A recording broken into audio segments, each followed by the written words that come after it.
Hey, how's everybody doing? Welcome to Knowledge and Relationships with M3, Jerk, and Mustard in the building, aka Stan, aka One Night Stand. What up, everyone? I'm running on this, like this bootleg shit, but we won't be up to par on my end in just a minute. So, especially for the ones who want to see my face, Oh, but welcome to Talking Tuesday. Musketeers, sir. Nah, stay. I'm too dark for that, man. You know what I mean? M3 got some bootleg shit going on, man. Yeah, you ain't dark with that Carlos Mazina haircut that you got, the ponytail. Shout out, man. I saw them photos you was taking, man. Them photos look good, man. So you definitely stepping up your game, man. I thought you was taking photos at one of the Diddy's freak offs. Heard he was over there lathering you up. Like, nigga, you better put the baby oil on when you take these photos. You part of the festivities. Diddy was snap on him like M3 be over there just like taking pictures, trying to be professional. He be like, hey man, you better lather up. You gonna be coming in this vicinity without no baby oil on? Would you take that job though? Diddy hit you up, it's like, hey man, I got a photography shoot. You wanna come through? You gonna take the job? Oh man, hell. I know that'll be a big come up, but not all money is good money, man. Okay, good answer. Yeah. I thought you was gonna say yes at first. Translation: he's gonna wear a mask. He's gonna look like a YN. He gonna look like a YN taking photos. I'm for sure they're gonna experiment anyway, though. So I would be happy to wear a mask. I don't even want to be seen. You know what I mean? You're gonna be over there chilling with the Punisher. Oh shit. But anybody have there for Thanksgiving? Yeah. I saw that thumbnail though, man. Yeah, we gotta cook this up, man. I don't know what it is with these dudes. I think ever since like Derrick Jackson fell off the scene, you got every simp in the nation like running to their microphones, to any social media source. They're like, man, I gotta try to fill that void, man. I gotta take that simp mantle. So pandering at an all-time high. It's like pandering the new what's that stimulus? Yeah, simping and pandering. That's the new stimulus right now, man. That's the economy booster right now. So yeah, we got another strong candidate that he's trying to fill that whole void. But things ain't turned out that way. So M3, man, let's go ahead and jump in this video. Oh, Stan, you want to say something? I'm like, wow, that's crazy work. Yeah, the force is strong in this one. The force is strong. Yeah, I showed up now. So we're gonna watch this on this first video just to give a breakdown. I seen a couple people doing a breakdown on this video, and I think Willie beaming up on Lapeef.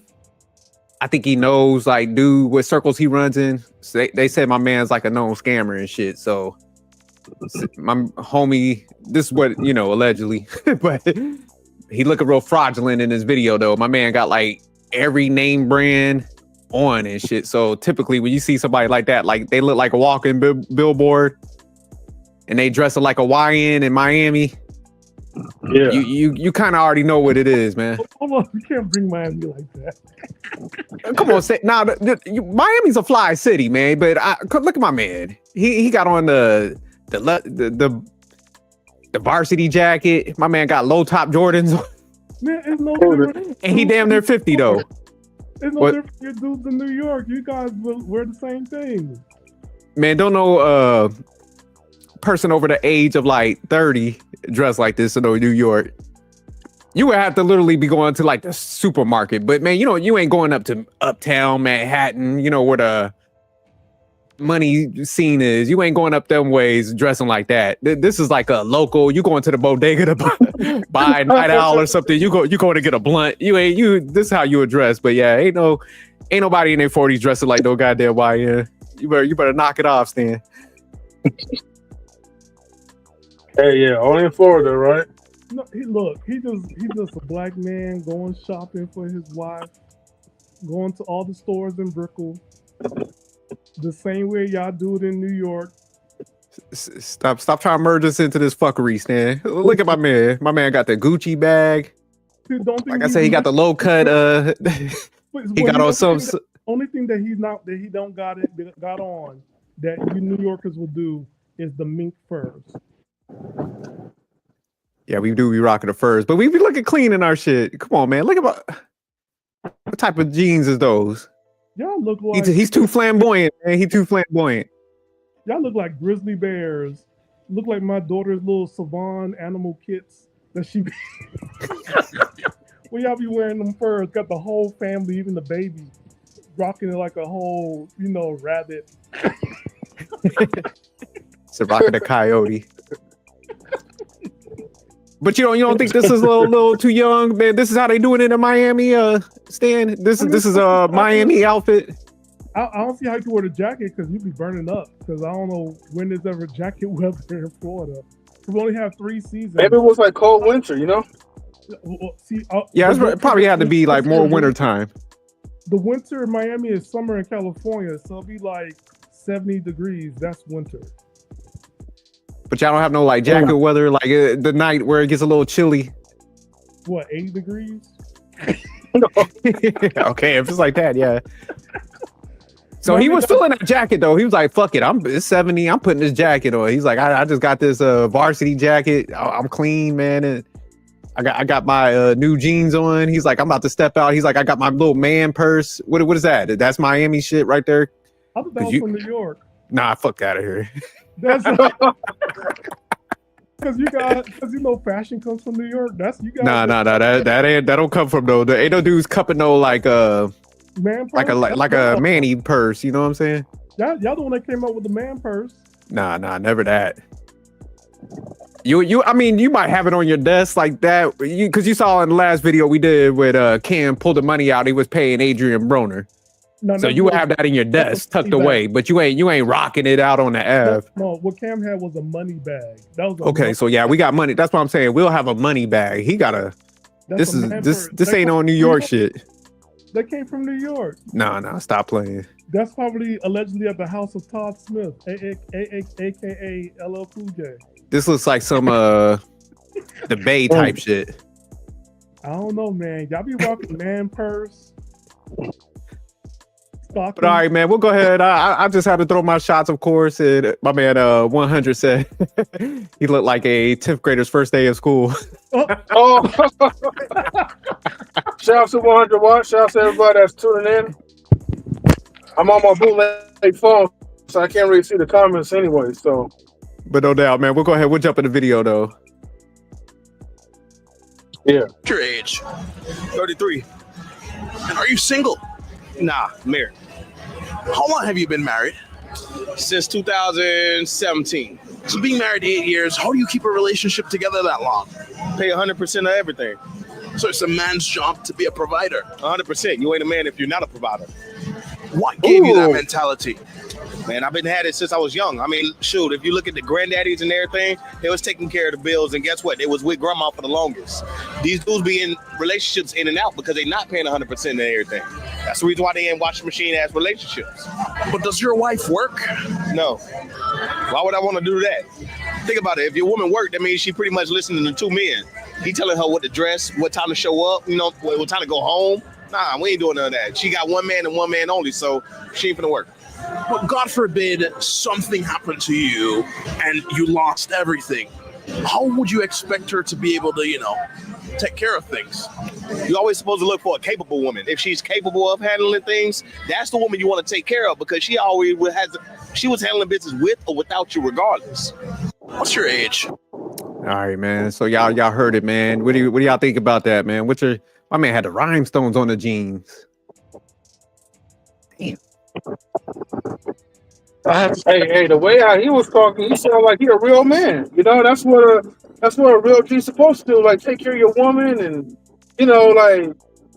spend all like these like luxurious like items like on her, and sacrifice yourself like for all eternity. But at the end of it, does it really make you happy? Does it really make her happy? I don't know. Maybe he probably got caught up in a happy wife, happy life type of thing. That's his happiness. His happiness is taking care of her. That's his purpose. Yeah. So you said that's his purpose, huh? That's what he's saying. I mean, he couldn't answer the question. It's like, suppose something happens to him, and then how will he take care of her? I'm like, yo, you couldn't say life insurance. You couldn't say you put things in place in order, but you come out with some kind of, I don't know, whatever he said was hogwash. Because I'm like, oh, you that's like you putting out the fillers for new ones, little side pieces. They like next. Yeah, I think the issue, man, I have when dudes be talking like this, man, where it's like, man, it's obvious that they lacking something. Where they're trying to, just because they might take that position of doing it. There's nothing wrong, man, if you want to pay for somebody's bills, but that's your preference, man. That ain't what masculinity is based on. So it's just like, man, I hate when they try to box in the masculinity and position it like that.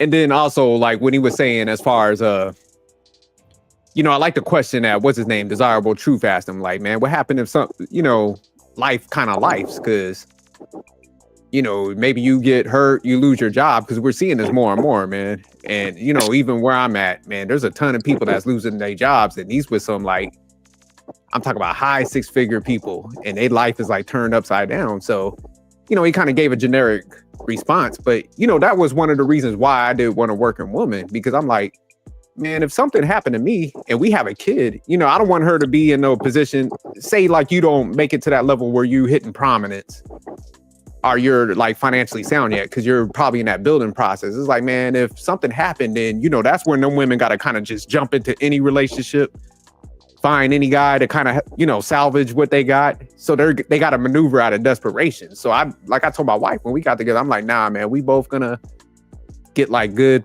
careers, get good skill sets. So, if anything ever happens to me, man, I don't want you to have to just pull anybody into your life and that could possibly like bring harm to my kids. So I don't think a lot of people think that out, man, when they take that stance of like, that person just kind of sitting at home. It's like, nah, that's the wrong answer. I don't think that's good leadership. If you just have somebody sitting there like inept and they ain't got no skill sets.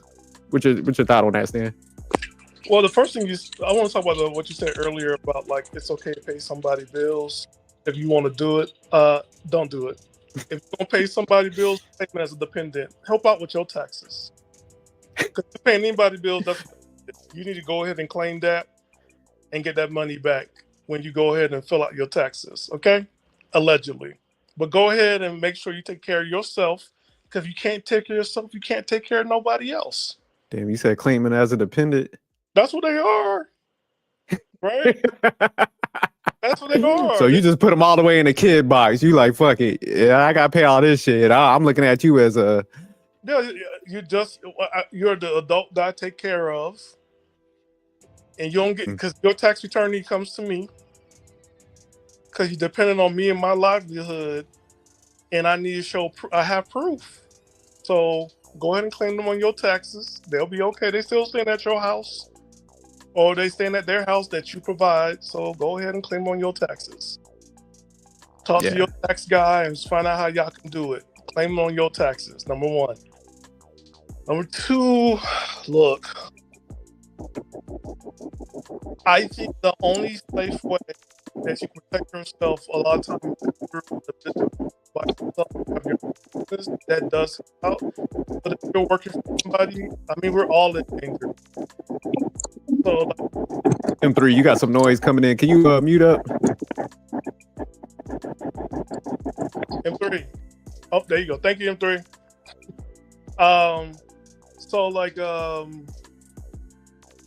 if you're still like jumping ship to the next person, I'm like, my God, you're dependent. Like, we all got to get into this save your relationship, because guess what? This is part of the relationship, is the hard times. And like jumping ship just because you're not going to get your turtles and go on your trip to Case Cancun or whatever you guys want to go to. Guess what? This is part of growing up. You're not going to get everything. Things do happen. So do it with somebody that you with and be okay with it. And hard times don't last too long. All I right. got you. I got you with that. Because when I was talking about, man, like me and my wife, we knew this one lady, man, and she was just like solely dependent on her man. And I mean, he did everything. She didn't know where like the finances and stuff was. So when he ended up dying in like a motorcycle accident. So man, she was like completely lost. So I know my wife and her mom was like helping her out with a lot of stuff. So that's what I'm saying. Like, and No, I agree with you on that. yeah, a lot of them they have to jump into another relationship because it's almost like you were saying, if they have that dependent mindset, it's like, damn, I got to find somebody to like kind of latch onto. Fuck, if he's safe, as long as he's willing to fill that void, they jumping into that shit. And like I said, it's like, man, you could put your family at risk because you're maneuvering out of desperation, man. That's when bad shit tends to happen because somebody, if they got some bread and they don't have their shit right, they kind of prey on people that's like moving out of necessity and shit. Yeah, I say the crazy part though, a lot of times that's the goal for people. I see that's the goal, is to be dependent on somebody and you brag about it. Like, I don't know how they make their money. I don't know how things get paid. I just live my life. And it's like, yo, you don't know anything? So, but that seems to be the goal. Like, it's to go around and you got it like that, and somebody's investing your life, but you don't know, or nor do you think about the possibility when it all ends, what's going to happen to you. Yeah, and sadly, oh my bad. Go ahead, Sam. I was saying, like, sadly, like the woman that you described, there's a lot. There's also guys too. A lot of people who live like that, and it's like, yeah, they disappear because out of shame, fear that people gonna make fun of them, and just don't want to grow up. And there's probably a whole lot of other reasons, but that's never should be a goal for any adult, all adults. You gotta know how things work. It might not be sexy, but also being stupid and dumb on purpose isn't sexy either. Facts. Yeah, and I think from his point of view, man, the reason why some of them guys take a stance like that, it's because of, man, their insecurities. Because I know a lot of times, man, I remember when I first came on the scene, and like I said, man, everybody was on some, the masculine man pays for everything. And I'm like, nigga, I'm the 50-50 guy. Fuck out of here. But, I was explaining it because everybody would just, some people would have a concern. They would ask questions. They were like, so how's the leadership, faltering? I'm like, man, I'm going to be the leader in, any situation just because, how me and my wife come to the table, man, she got like she's virtuous pretty much. So I was trying to break it down to him. So I was like, man, money shouldn't dictate your leadership. If, you got your vision and all that stuff to program, like we always say. But a lot of guys will always say, like, man, but if she goes to work, she's going to sleep with somebody. I'm like, man, I be going to the gym, like when I take days off, and I be seeing like housewives in there flirting with like the dudes working. I'm like, man, if somebody gonna go, they gonna go. So I think a lot of times it's I be going to the gym, like M3. like housewives in there flirting with like the dudes working. I'm like, man, if somebody gonna go, they gonna go. It's like, M3. You gotta mute. Yeah, so like a lot of times, man, they like people. I'll be like, damn, like y'all just. You're gonna literally put somebody in a box because of your fears and insecurities. I'm like, man, if somebody is gonna leave and they're gonna do some shit, they're gonna do it under any circumstance. So that just was never a concern of mine because I'm like, dude, if you want to go, kick rocks if that's in your heart, in your mind. You know what I'm saying? So I'm not gonna box nobody in. I'm not gonna limit their mindset. You know what I'm saying? Just to keep them boxed in because of my insecurities and shit, so I've just never been built like that.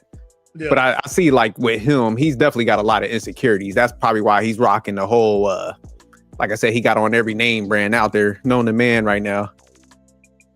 And then he's projecting such that tough stance, like, oh man, every masculine man should be doing this, This is why they in a washing machine type of relationships. And these are always the dudes that end up getting used, man. And that's the sad part where I'm trying to like tell guys, I'm like, man, get somebody that works with you or invests with you. Cause I mean, nowadays, man, we see it play out so much now that it's not even. It's almost a running joke. Because you could spot it coming on. You're like, I give this one about 2 years. You could just literally time it.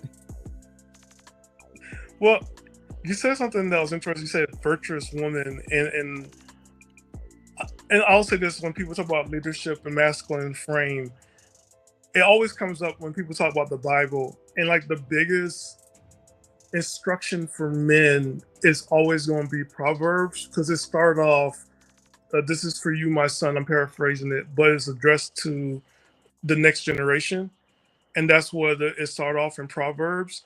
And there's always Proverbs 31, right?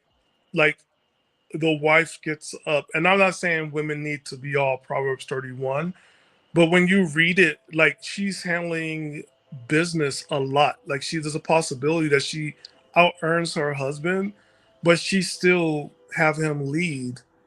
And he brags about it to all his homies, and he's like, hey, this is who she is, and he praises her for everything that she does. She works for him. She has her own businesses, and not just one, several businesses, and she brings the money for the household, and it's there. So like that's an instruction for a lot of people, right?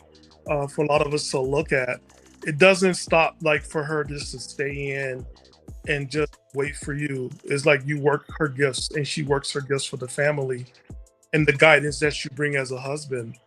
We nitpick the Bible to get what we want out of people. But I would say this: you can't run a household that you want. Like you're the guy. But while you're providing, claim on your taxes, because guess what? You have to account for all the money that you got. That's good stewardship. So you still have to count the money. So you can lead, that's your wife, but leading a side chick, you might go ahead and claim her because she depends on you. So do you got kids together? You better claim that on your taxes too. Because it's good leadership covers everything. And by covering everything, you do have to also take care of your money. So like passing out money is not leadership. It's like either you having fun with somebody passing out the money, but somebody depending on you, man, you still got to start claiming them on your taxes because you got all these dependents. That kickback should be nice so you can reinvest in yourself. Yeah, nah, I could do all that just for some taxes because it ain't enough trying to like cover somebody. Huh? Man, man. If you get you that CPA gonna be telling you like you gotta claim this. Oh no, I mean if you got them to claim, but I'm just saying the amount you probably got to spend just to get that fraction back. I'd rather not even be in that boat. That's what I'm saying. They're not you, but they're already giving money. If you already shelling out $200 a month, $200 a month times 12 months, it's not just $200 anymore.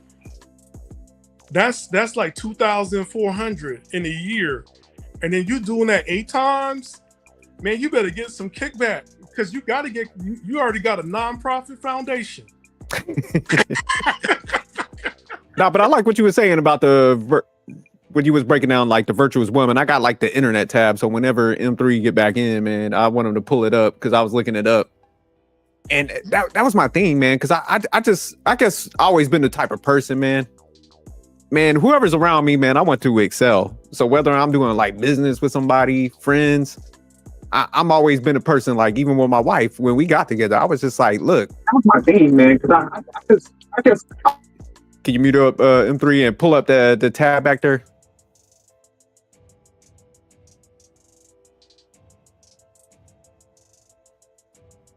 But yeah, so like I Googled like virtuous women work just to show everybody like, but this is what kind of came up.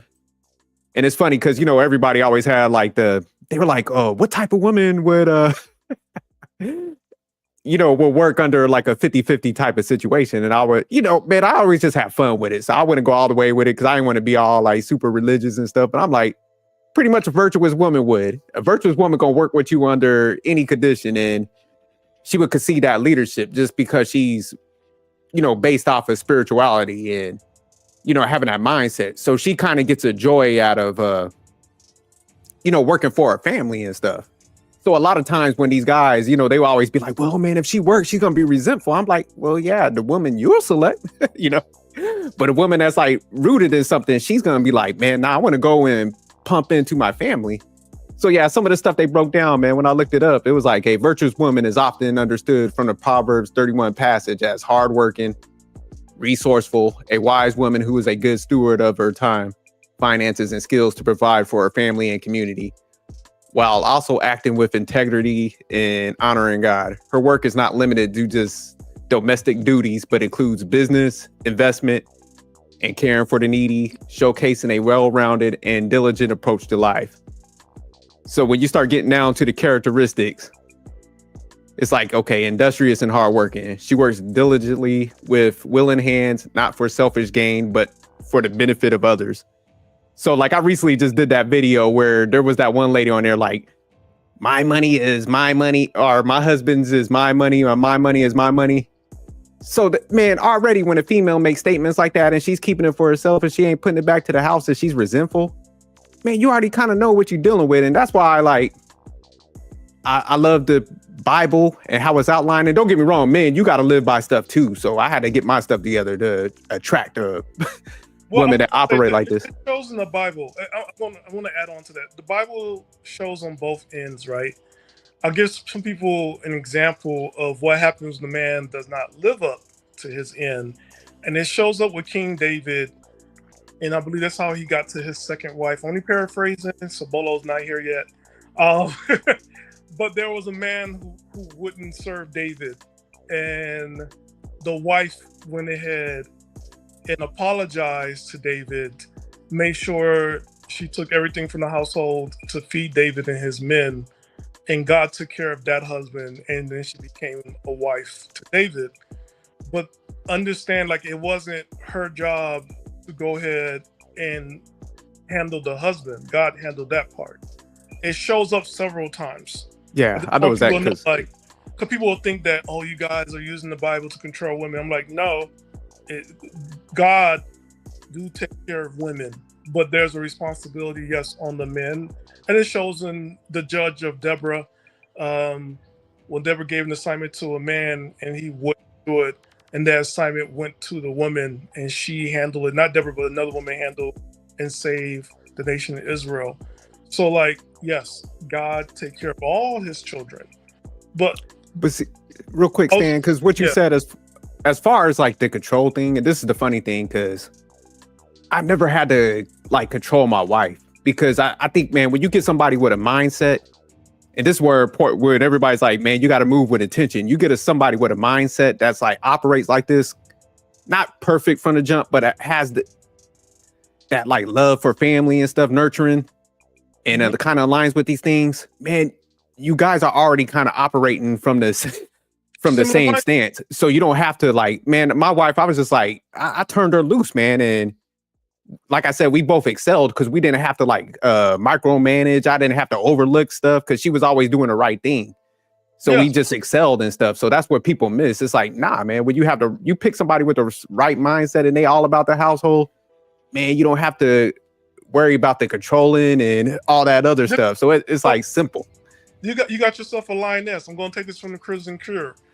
A lot of times you got yourself a lioness. A lot of times we get hyenas, and the hyenas can act like they're lionesses, but they're not. They have a separate plan. So yes, you got yourself a lioness that got it. Anybody who sit down and is against this stuff is like, yo, you need prepared, you need to have all this money and everything else.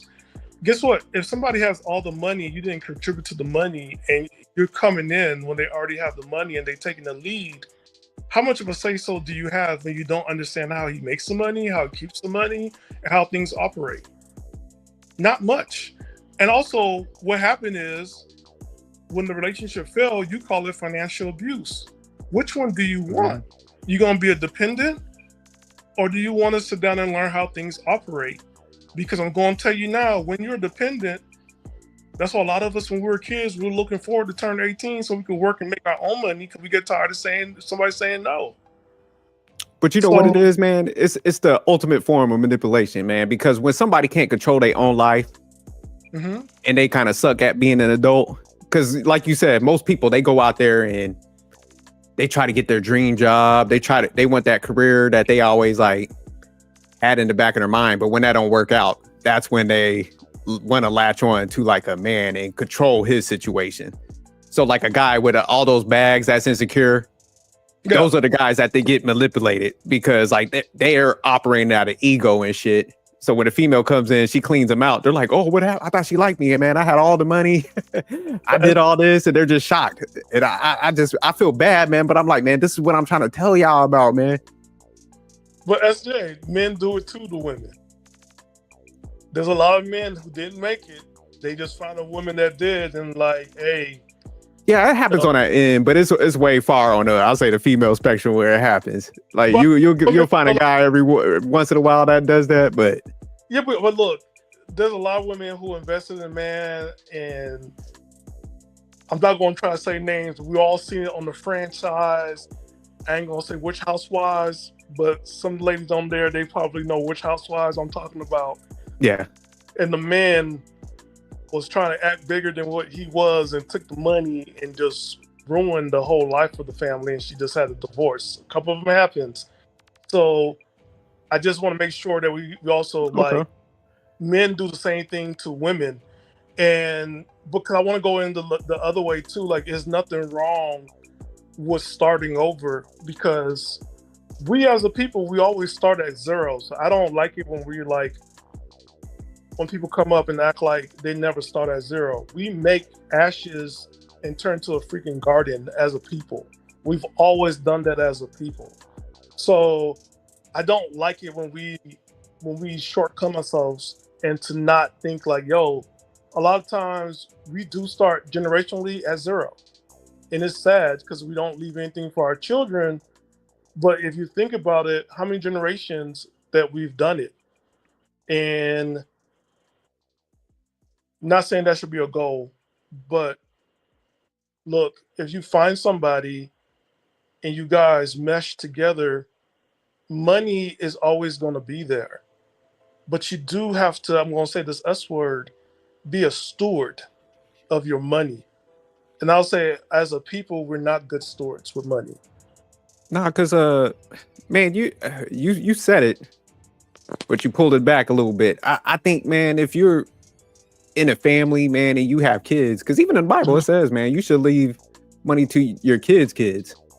Yeah, you know what I'm saying, and you should be a slave of debt. So that's why I'm saying a lot of this stuff is outlined in there. And like with me and my wife, that should really be your purpose. Like when me and her got together, and man, we was only in our 20s, early 20s. Yeah. And I'm like, man, my legacy, like I want to make sure that, you know, I'm leading by example.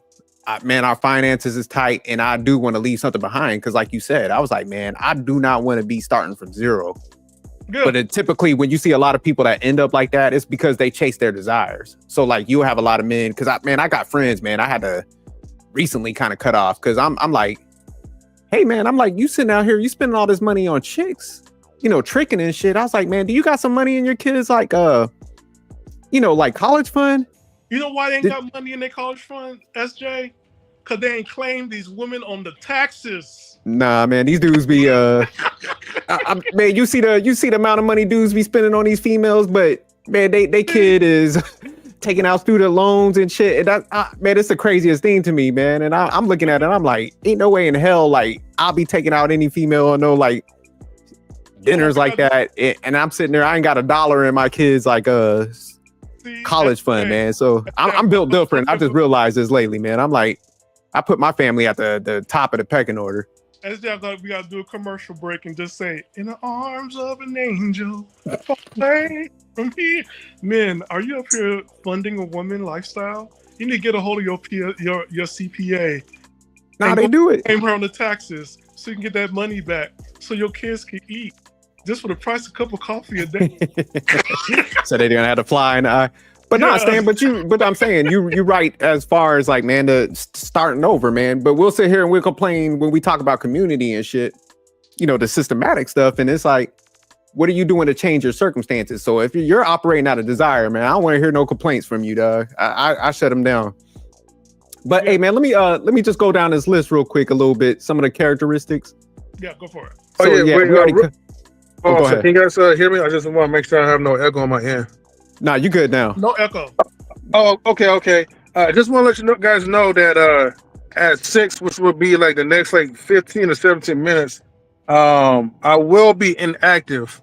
But I just want to let you guys know if you Yeah, guys we're want gonna to get play to the the next next video 2 after minutes. that. We'll play one more video. I'm just gonna get through this real quick, and then we'll jump into the second part where he gives the update no on his problem. relationship. So yeah, we already went over industrious and hardworking. It says she does not work for selfish gain, but to benefit others. Resourceful, skillful. You know, that's kind of self-explanatory, but it's like creating handiwork or managing businesses. Wise investor and steward. She makes smart financial decisions such as investing in real estate or businesses to generate wealth and provide for her household. So even in that, they got provide. So women could be providers too. And that's why, you know, that's the thing. Okay, the next bullet, business savvy. The Proverbs 31 woman is depicted as a boss who considers opportunities such as buying and managing a field for profit. So when she's involved in commercial endeavors. So that's what I'm saying. If you got the right woman, man, you turn them loose and man, now you got 2 streams of income. Like something happens, like man, you got stability for your family. So the way that people are looking at everything, it's just like, oh, you only do this, and when it falls apart, like I got one friend, he pretty much had the provider dynamic, and with all the layoffs that happened, man, I seen him. He looks all sick. He lost like 30 pounds, man, because he's just stressed out. He's like, man, I don't know what to do. He just had a kid and shit. And she, you know, she can't go out there and really work because she don't have the skill set. So, man, it's just bad now. And it's like, man, you got the opportunity, both of y'all, to like put your house in a whole new trajectory, but people are just stuck in the old ways and stuff. But yeah, man, get y'all virtuous women, man. Stop playing. You know, it's crazy. Like, Amen. watch like old shows in the 80s, like Dynasty and Dallas. There was a reason why they would have the whole family at the mansion, and it wasn't, and they were rich. They were working for their families, right? They were working the unions. You working for the union family, or you working for the QueBees. They were working, and then you stay at home. It was because one, you were saving your money. You weren't, not everybody was leaving the house to get their own little condos and their apartments. You stayed on the estate. You might pay a little bit of rent, but it's not much. You're staying at an estate, and they were making that house work for itself, like for parties and tax write-off like crazy. So a lot of times, I think for like the pride will come in, and we're trying to show off. But if you actually look at the lifestyle of the rich, and you'll find out how they operate. Like, I mean, one time M3, we did a show, and M3 talked about like if you had a church on your estate, that you got a tax plan already in place. And when you look at the old shows and you see them having marriages and like weddings on these estates, we've gotten away. We'll call things ghetto because it makes sense financially, but we want to show off. And by showing off is making us poor. And like when stuff like this happens, right? Because you never have the good times all the times, because it's not the first time the economy hasn't been okay. Like it happened already, what, 10 years ago? Yeah, 2008 around there. Yeah, right. And then it always happens. like almost every 10 years, man. There's like a right. And then when things kick back up, we're back into like getting Starbucks and putting our little pets into Nike's outfits. And I'm wondering, when are we going to get hip to the idea of like, we do got to put things away and start planning for the future as a nation, and start thinking this way? Because if you're constantly only dating people because you want a Birkin bag, and I have to say this real quick, we know what you're doing with these bags, ladies. You're not keeping these bags as an M3. Go ahead, pull up the other video. Right, go ahead, talk, Stan. You're taking these bags, so you're going back to the store to go ahead and get that refund, so you can take that money and spend it. Oh, you said they scheming, huh? You said they out here Steady scheming. scheme. But real quick, just to piggyback off of what you said, Stan. Nah, people got to get financially literate, because man, it's funny, man. Like I said, the reason why me and my wife structured our stuff like this, we went to these people's house, and man, both of them was like high earners, and they was fucking winning, you know. So I'm sitting there asking questions. I'm like, man, why y'all both like do kind of like a 50-50 in structure? They're like, man, we both top off like our 401ks. It allows us to do that. She invests in like, she does the emergency fund. He invests in like other things with his. So it all went to the household. But like you said, they're sitting there, they got like 4 or 5 different investments because of the way they had a structure.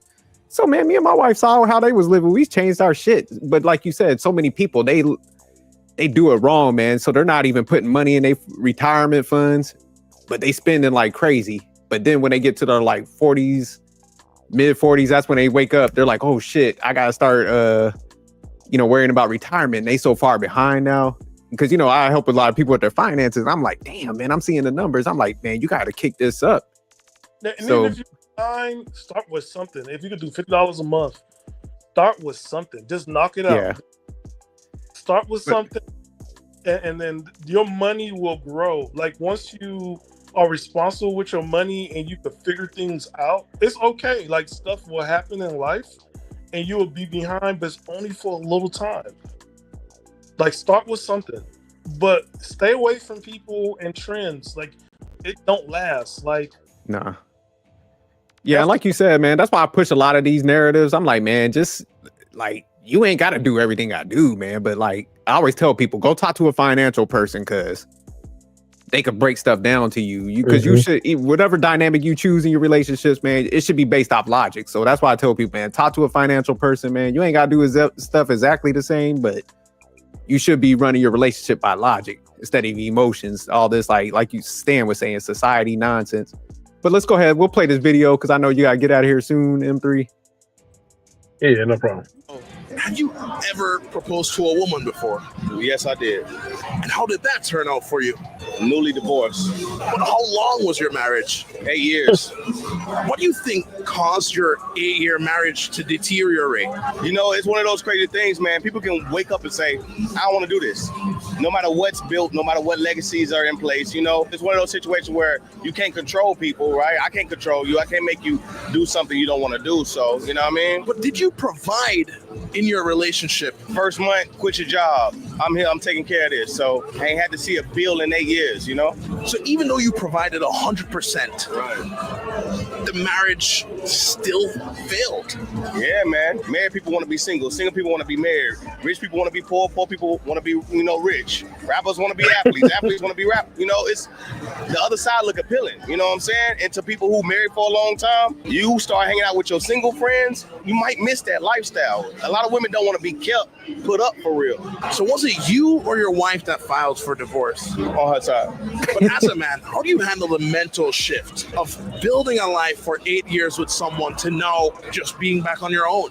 It wasn't an easy process. Was in the house for the first 4 months trying to figure out what the hell. You know what I mean? Like one of those situations like, yo, is anything not repairable these days? If this is not this and that, let's work it out. Let's fix it. At the end of the day, man, that ain't what individuals wanted to do, man. So, I got no choice but to accept it and move on with my life. What's your age? You see how my man, because this is the guy that was from the first video where he was talking with, oh man, I pay for everything. Now it sounds like he got broken spirits. She done humbled him. Right. Look, rich people ain't let me say this real quick. I'm sorry, Sam. Let me say this real quick. Couple of things, right? One, that's kind of subtle, right? If you notice, the symbolic colors that the dude was wearing, from the first video to now, right? And then, second of all, right, the guy was definitely statistically incorrect. Ain't no rich person would ever want to revert back to being poor. Never. Okay, rich people want power. People with power want to be God. Okay, they will never. Once you get a taste of money, you would never want to go back to poverty. That would be the worst thing for a rich person. So I just want to put that out there. But leave it to him. He's in broken spirits. So I see he dropped that man bag. She probably took that shit. Like, I'm taking all this. But no, this is a prime example of like, man, you can't buy love, man. And this is where a lot of them guys, man, they just had in their mind, I get all this bread and I throw it at them. They'll be happy, man. They'll be at the house. They'll be excited. And it's like, man, it don't play out like that. You get the wrong one. Because really, that's what when he mentioned oh, the first 4 months we're trying to figure it out. That means you rushed into that situation. You know, so that's what he's pretty much saying. Like, you just saw a bad chick and you was like, look, I'll pay for everything. Come with me. That's what the situation really was. He said that. He said the first month I told her don't work. And he said I put her out of her field for 8 years. So she got him. If he did that, and that's the thing, man, when you go into divorce court, and that's the issue with like the modern I always had. I'm like, man, divorce court is modern. So as long as marriage is attached to that, man, that whole traditional shit, man, I feel bad for guys because, man, they want to traditional. They're trying to do things the right way. But it's like, long as you're attached to that institution, man, this shit is modern. Get that shit out your mind. Because, one of my good friends, dude, just got a divorce, man.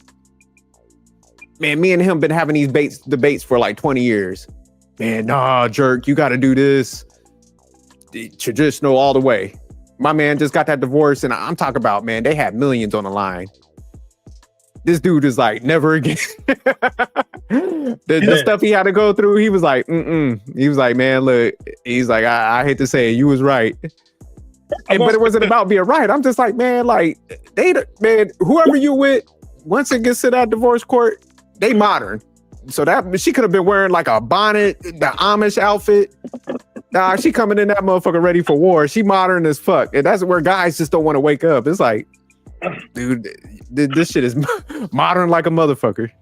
I'll tell you what, how my CPA explained it to me. Get a CPA. I was the one to say, get a CPA.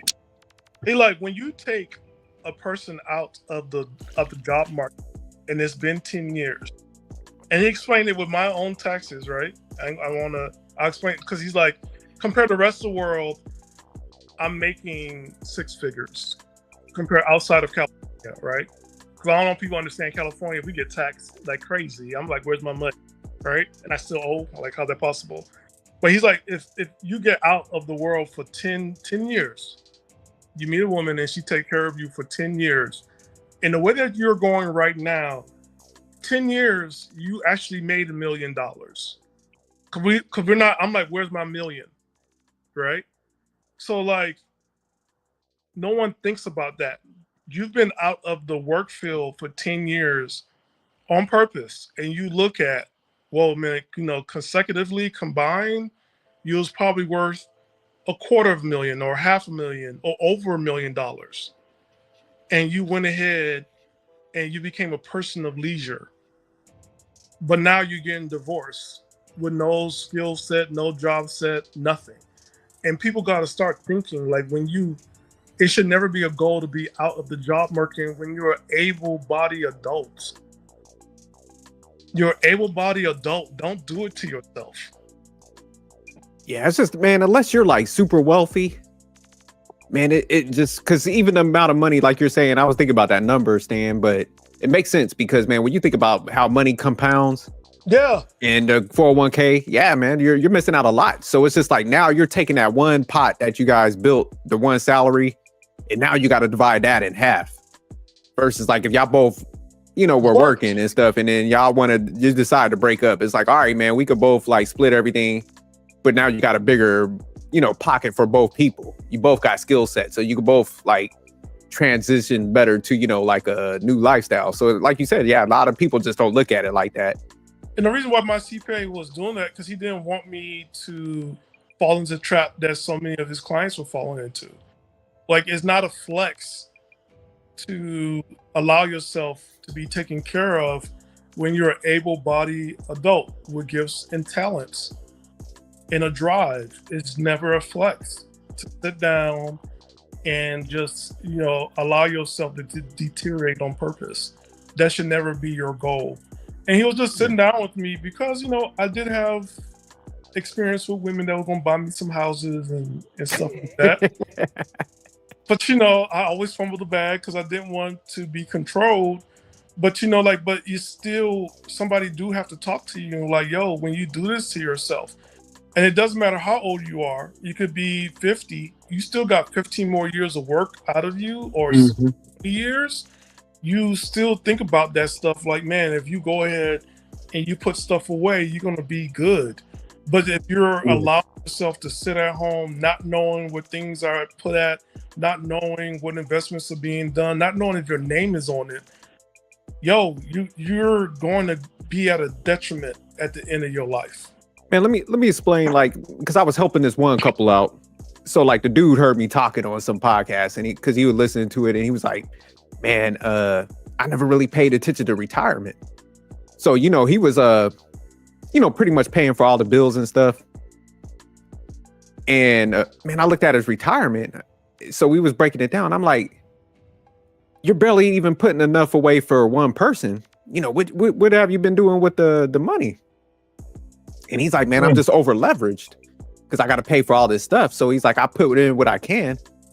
So I was like, he's sitting there, he's not only putting, I think like 5%, but his wife was working.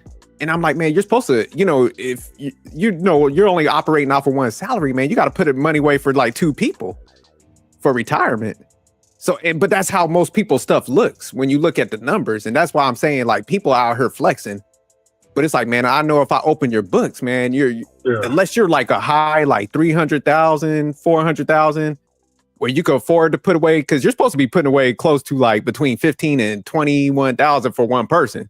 But SJ, so that means for two people, you're supposed to be putting away like 30 to 40. You think most people could do that? So I already know, like, most people ain't in good shape.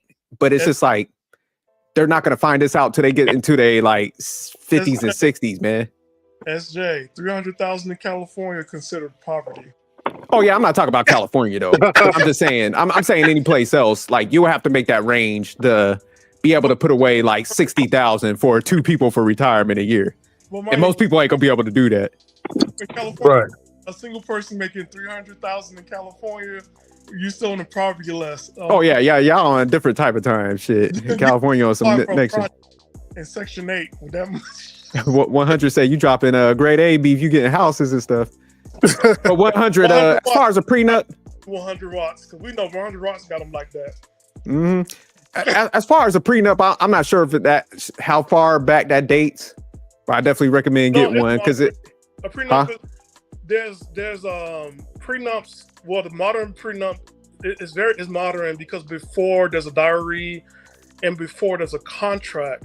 Because marriage is a contract between two families. But the prenup we have now, yes, it's very modern.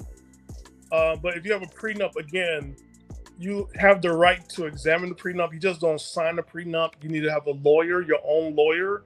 Make sure on the prenup, if the person makes more money than you, that they pay for your attorney, and make sure there's provisions for yourself. So if you see a prenup, it's the year 2025. Stop acting like a victim. There's a prenup. You're marrying somebody rich. Make sure you're taken care of in the prenup.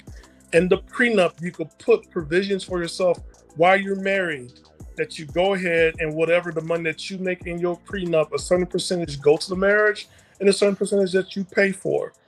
Get your own CPA. Get your own lawyer.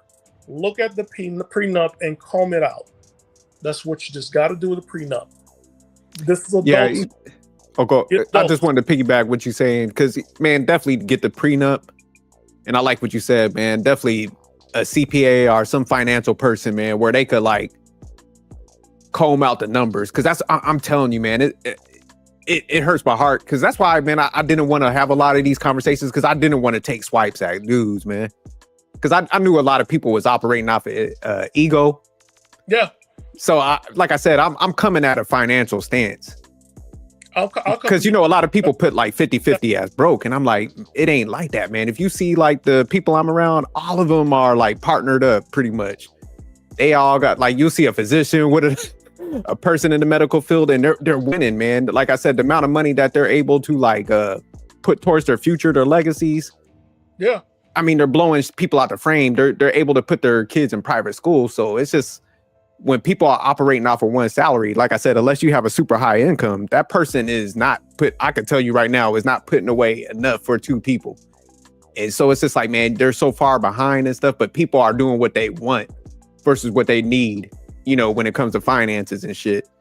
And it's just like, man, it's just people are unwilling to budge. And it's just like, man, I be telling them, I'm like, man, y'all ain't hurting me when y'all throw shots. My shit's good. I check in with somebody now. I check in like once a month. Even though I'm good with finances, I still have somebody like look at my stuff like, hey man, am I seeing this right? But when you see people and you talk to them, I'll be like the first time they ever even like looked in their 401ks, man. Because even when I look in there, they be on a basic fund. It's like damn near a savings account. I'm like, man, you had your retirement funds and you had it in pretty much a savings account for like 7 years. They'd be like, man, I ain't know. So that's what I'm talking about. It's just like, man, y'all got to sit down, like you said, get a CPR or somebody that could look at your shit and point y'all in the right direction. Cause y'all might be like, hey man, we're gonna do this. She's gonna stay at home and do nothing. That CPA be like, look, y'all talk about y'all want to retire with like $1 million.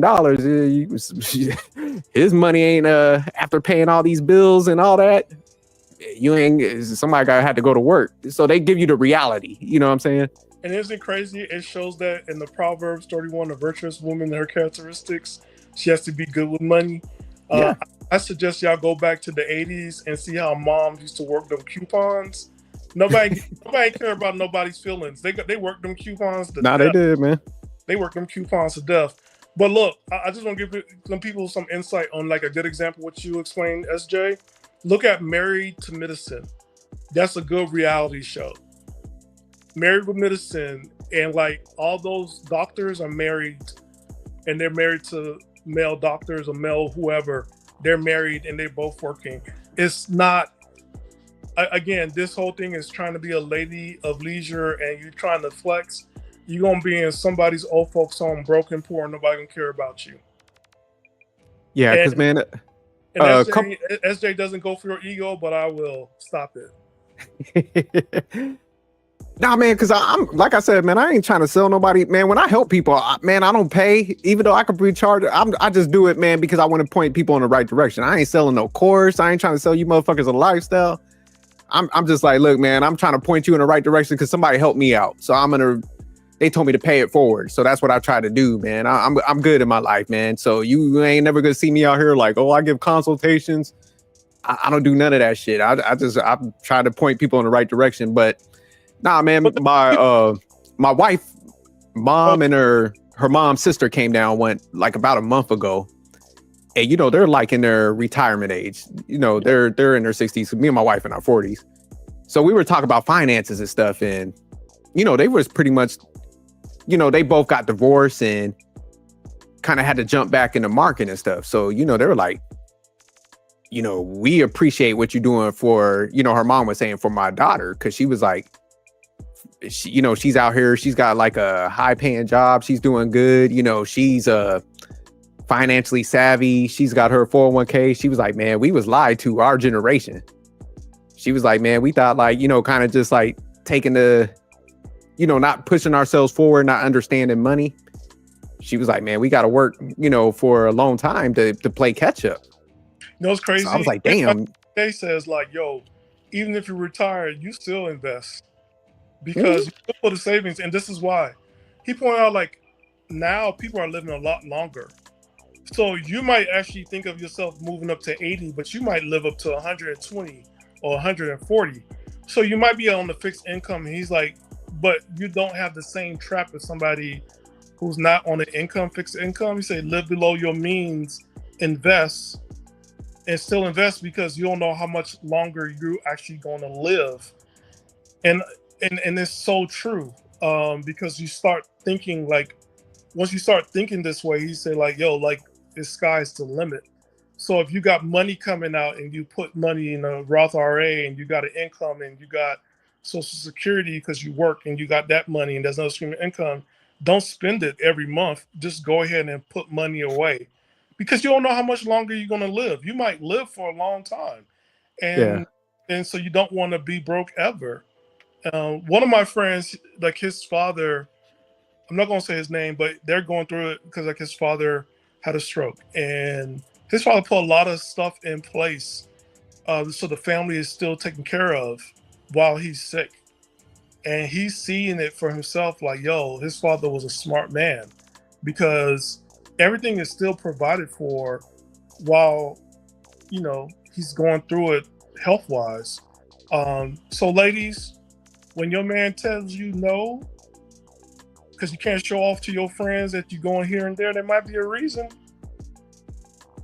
You know, he's a man with a plan. So just understand. Being out here rhyming. No, but that's why, man, you gotta have that's why that vision's important. That's like I said, man, you map it out. You're like, look, man, we gonna retirement, legacy. That's where you sit them down, and early on, you like, hey, this is what we're gonna do for the future. And I'm not all about spending money. I don't do all the trick shit. We ain't gonna do the chasing, living beyond our means. You know, we're not gonna be trying to chase and live up to everybody else's expectations. So it's just like, man, you have that talk early, and if they ain't with it, let them go, man. Yeah, get that sundress from Walmart, get the same attention. Hell yeah. But all right, M3, you want to play this video? Yeah. We can play this bonus video.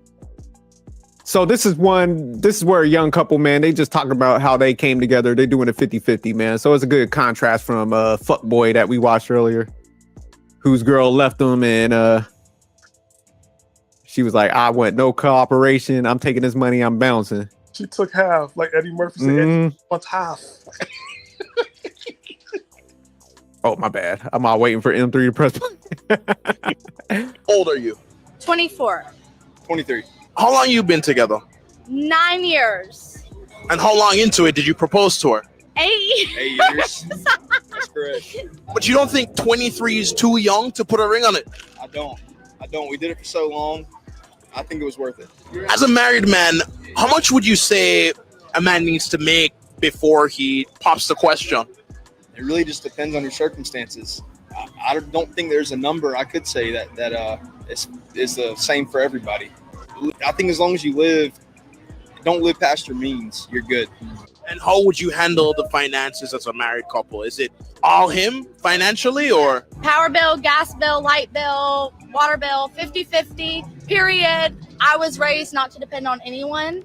And as much as I appreciate him and I love him, I never wanted to fully 100% depend on him.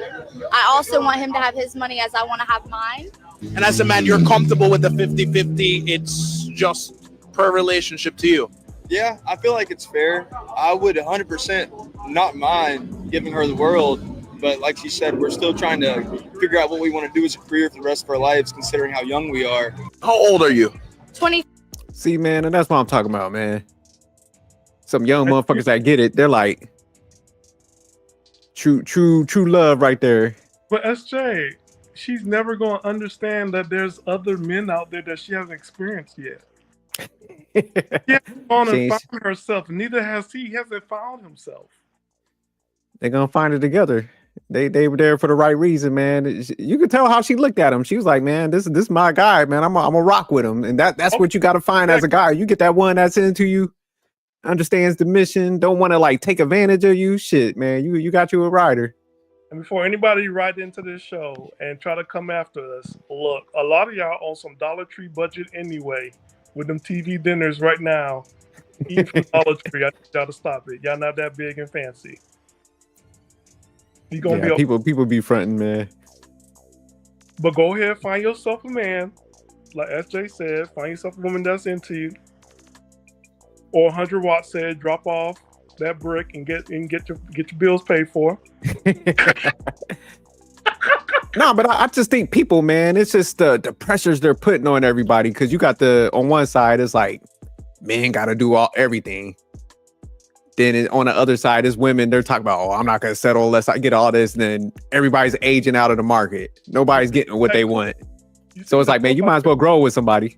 You seen that clip I sent you? And the man said, if I'm paying for everything, the lady said, like, he's paying for everything.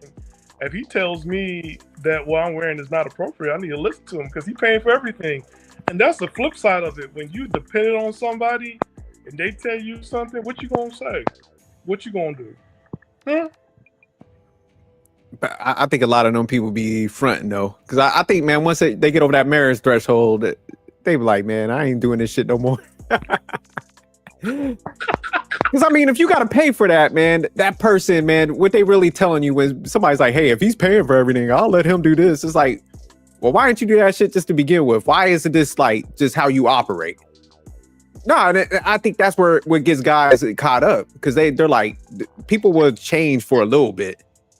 But it's like, man, they revert back to who they were because that just wasn't them in the beginning. So that's why I was like, I just wouldn't mess with nobody that like rock like that anyway.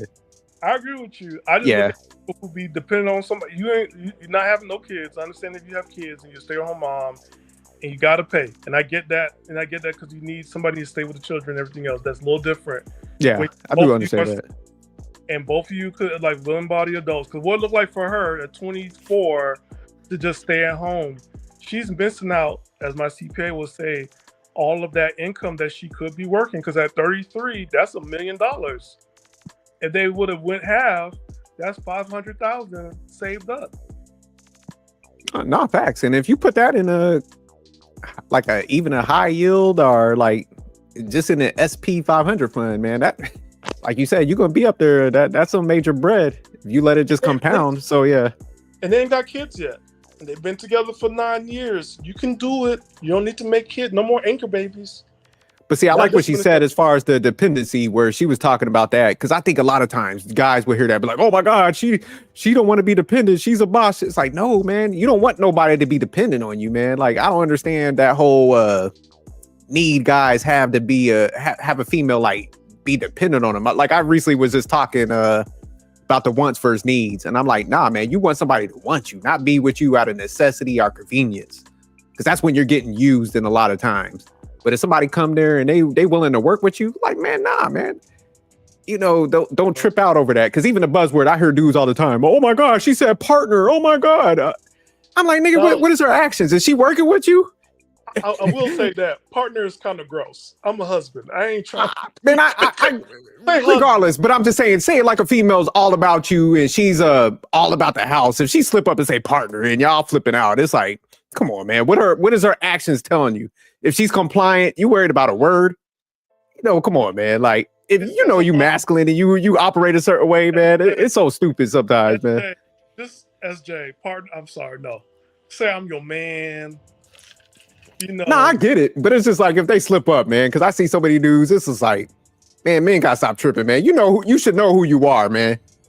No, I'll tell you, like real quick. I'm the boyfriend. I'm not the partner. I don't like that word. I trip. I don't like it. I'm sorry. I feel you. We can go 50-50 for sure, or 70-30 because I want to keep mine. So I'll go 30% on your 70, ladies. But oh, you say you taking the under?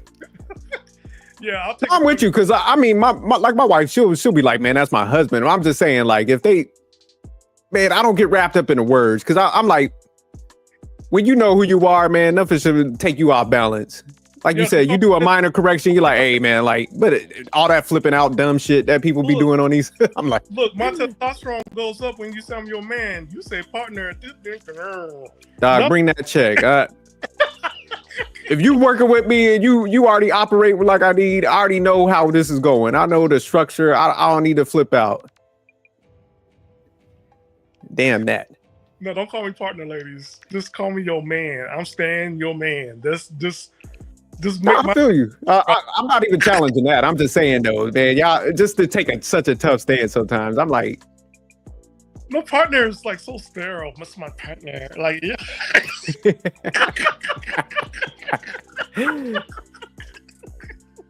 I don't like it. You might as well like say I'm your like this is my chihuahua. I mean, it's like that's what it sounds like.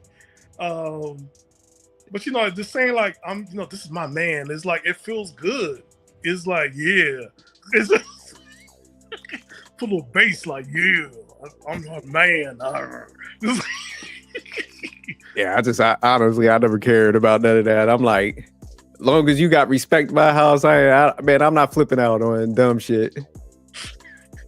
Dudes be taking chicks with bad credit to pay their bills just because so she could call up like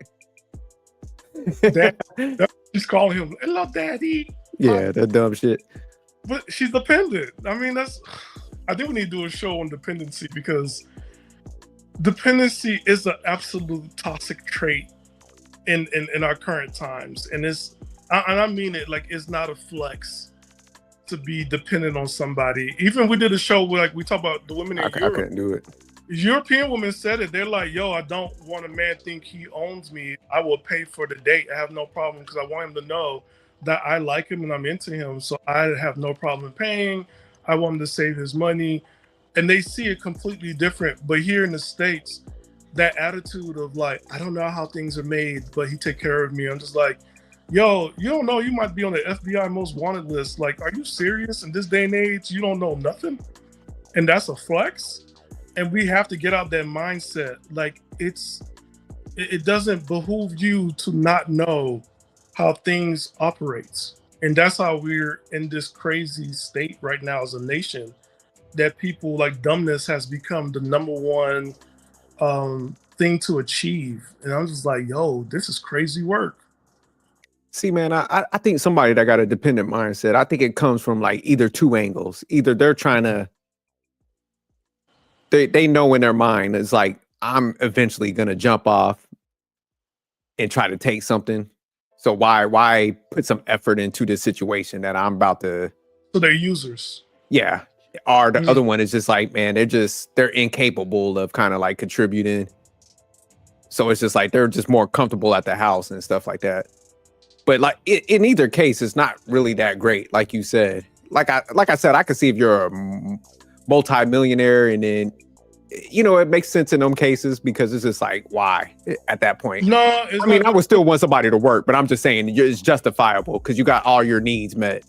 It's not good for them because when you look at, because there was one guy who's rich and he finally got married in his 70s for the first time. And the wife he picked, she wasn't smart. Now, mind you, something happened to him. And this is the first time she had money and she signed everything off to the accountant. And it's like, now, you know, he's at a county respite home. And it's like, yo, because she just didn't know how things operate. Oh, yeah. Nah, I'm talking about like if you build with somebody and then say like you just. But they call that like go ahead, stay at home. But yeah, anytime you're already made, that should be out the table. Fuck that. They call it struggle love when you build with someone. I ain't down for no struggle love. That's building. Well, but it ties back into that whole virtuous woman. It's just like, man, because she be willing to sacrifice with you. So that, man, if you want to know how to delineate all these women and separate them from the pack, that one that's like, hey, man, I don't care to. I don't mind like working with you, building with you. I'm cool with any household dynamic that makes sense because you're looking towards the future. That's your flock right there. But so many guys want to grab ones from the other pool, man, and it just don't work out like that. And before we go, I got a question to ask you. Yeah, what's up? When you gonna do your money show? I don't, man, I'm gonna mix it into our topics because I just don't want to do flat money, man. Because no, it needs to be separate. I'm gonna say it. I'm gonna claim it, name it in the name of Jesus for 2026. You gotta have a money show. It gotta be. Man, I like mixing stuff up, man. You can still mix it, but there needs to be a money show. Where we going at as a people in the economy? It'll be good, like a weekly money show, and it's not the money show in the sense of. It's an everyday money show, right? The way I see it is everyday money show. You come on, you bring in other people who are married, not married, so people could just talk about it and not show off. I don't want somebody come in with some Rolex watch trying to sell me some package for $9.99 and all the weird stuff that we're gonna, you know, like I don't want no weirdness, but you know, like real talk. Because like for people who've been caretakers that have to start over, for people who especially when people gone through divorce and you have to start over, that's a real deal.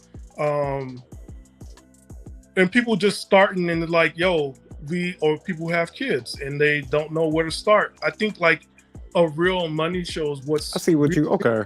Yeah, that'd be different. Yeah, because man, I just don't want to even come off like, man, I'm trying to do because a couple people hit me up, you know, and I'm just like, hey, man, I don't even have the capacity to.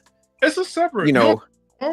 You got a team already. You want to do it alone? You got a team already.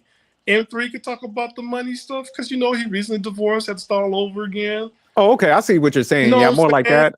Okay. I'm a single dad that has to sit down and figure things out, and the caregiver. So I'm there. Okay. You know, it's so many of us that we can talk and share information. It's not like we're trying to be a guru and sell kits. That's something. Okay, I see. Okay. Yeah, just having regular talks. Okay, that'd be different. Because, yeah, that's more like a real life experience type shit. Okay.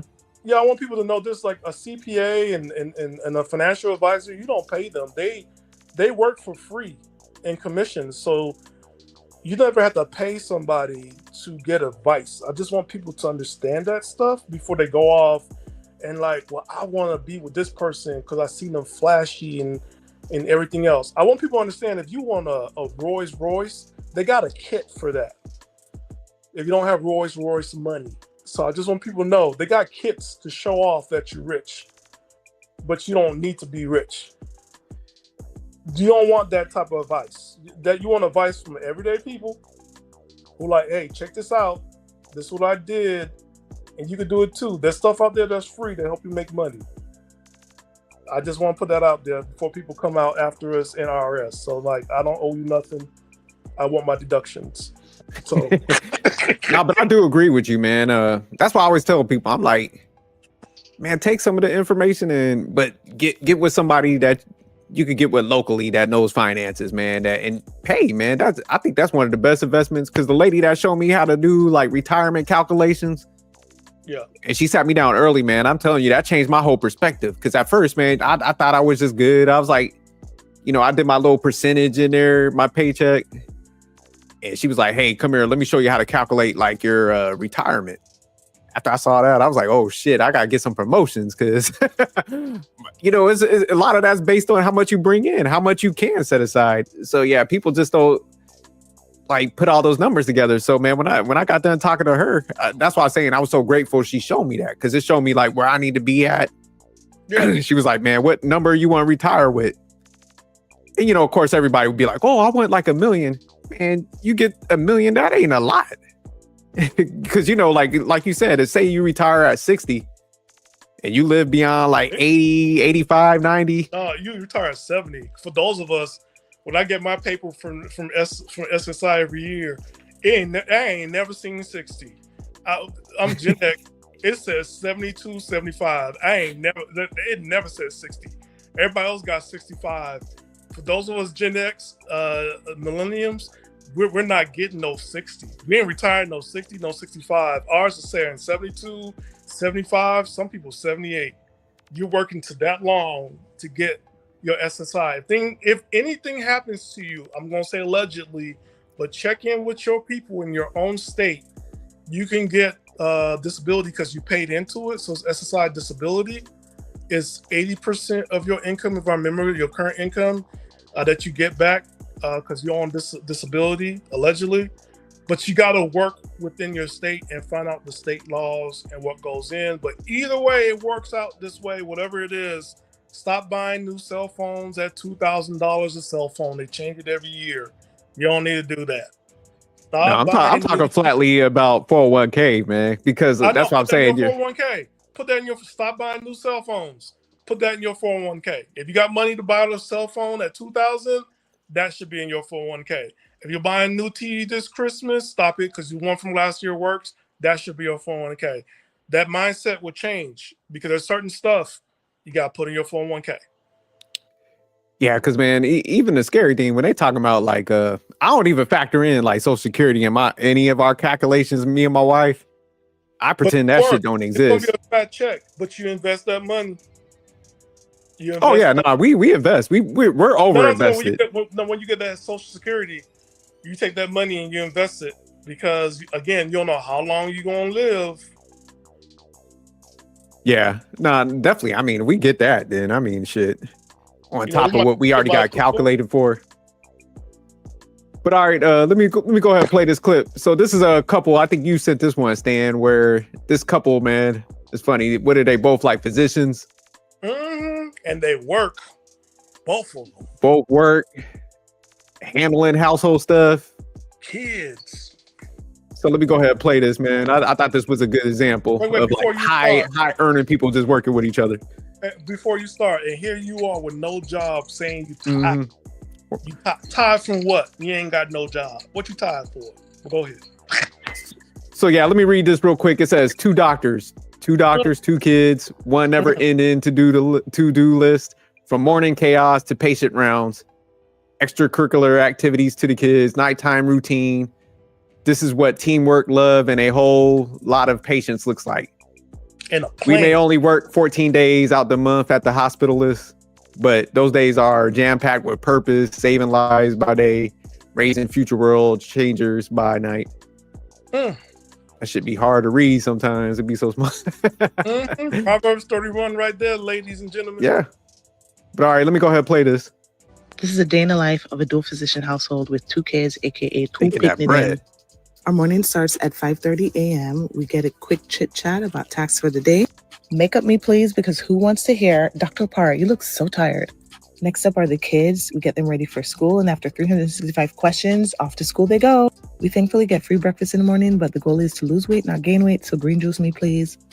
Next, we review all of our patients' charts, then round on the patients and discuss the plan of care.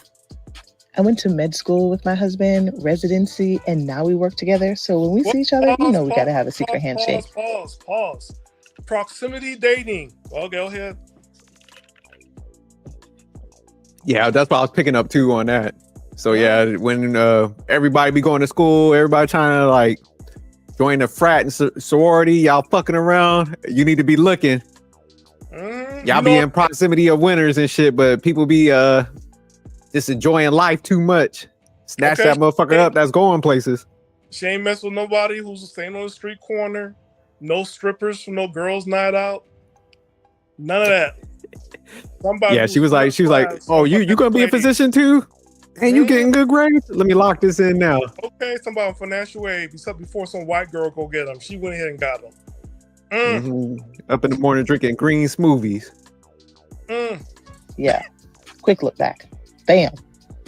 Lunch is free as well. We grab it when we can with some proteins and veggies. May or may not be sitting together. However, we're writing notes for each patient that we saw, seeing admissions, and placing multiple calls. Second life starts. Deuces. We trade stethoscopes for toddlers, and today is swim and Kumon. We do really well with balance in our tasks. Today was meal prep and gym time. Of course, we have to practice what we preach. Please know it doesn't always look like this. Sometimes we're doing push-ups in the closet. We start our nighttime routine with our very dramatic kiddos. Good night, sweet pea. Good night, buddy. Okay, Versace, I see you. That's it. If you stayed to the end, big up yourself. And what's that too? Structure? Discipline? She had that wagon though. She had to put the wagon on display though. But they in good shape too, but that's how it worked out. Structure and discipline. That's structure and discipline. No BBLs, no shortcuts. Just saying.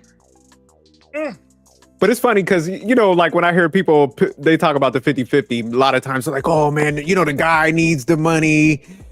That's why he's pitching it. I'm like, man, I'll just be cracking up. And I'm like, I get that a lot of people have to propose it like that. Because I think a lot of times people can't find somebody that will work with them. So that's why sometimes guys, that one alone. That one don't work with you, leave them alone. Find somebody else. Yeah, but I think a lot of people just, man, they get infatuated by beauty. They'll latch onto some shit. There are beautiful women out here that go 50. If you're not from New York, I'm going to say this. I know, SJ, you be on me about New York, but I have to say this a lot of times. The women in New York are freaking beautiful. They models.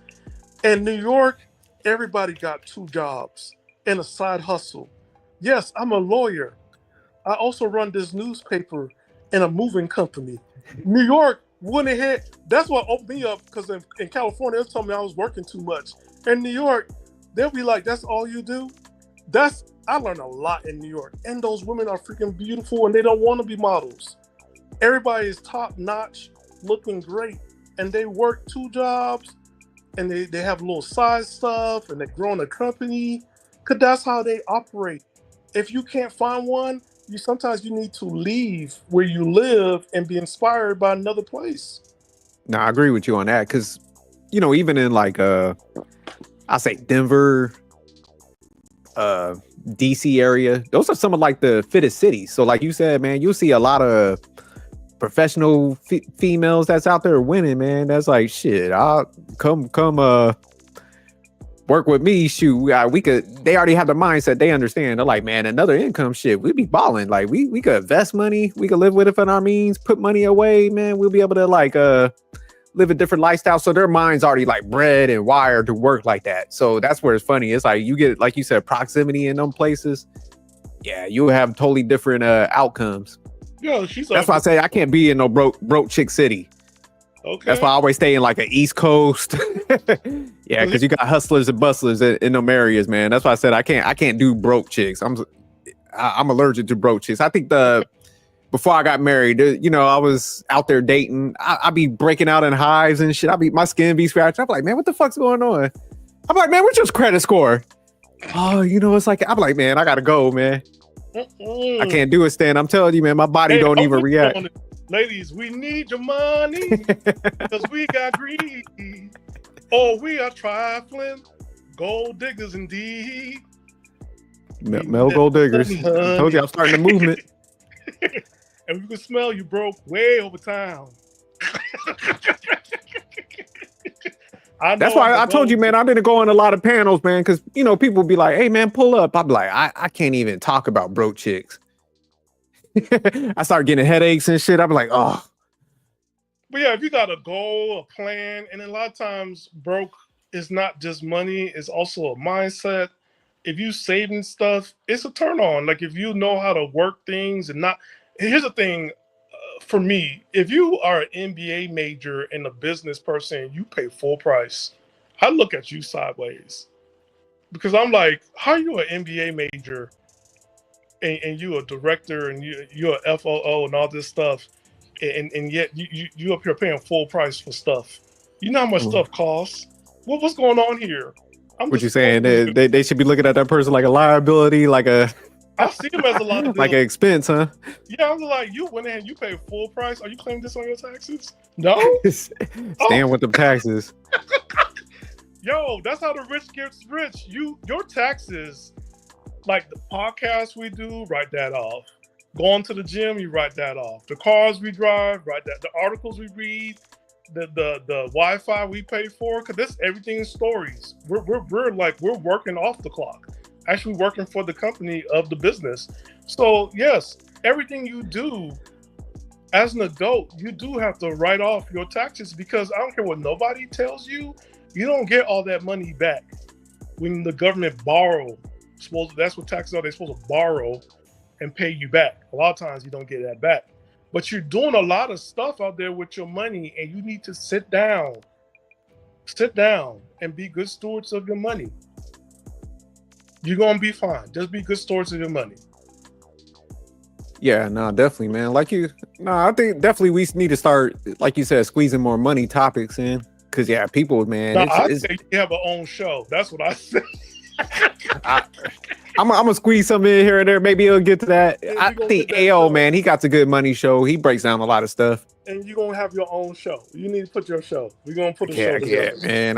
We're gonna put a show together. Ladies and gentlemen, we're gonna put a show together. It's gonna be pre-recorded because we want people coming in and try to poison y'all. No scamming, no scammers. Anybody from any kind of scamming community, we don't want you. We're not going to be talking about nothing scamming like no. No, I'm going to take it. If I do it, man, it's taking it to the basics, man. Stuff people need to look at immediate. Because it's just like, you know, typically if people already know how to invest, man, they trucking. But it's that group that like, it's got to get started. You know, that's probably where I'll focus it on. A lot of people haven't been taught that. A lot of people don't understand. A lot of people have not been taught. People assume that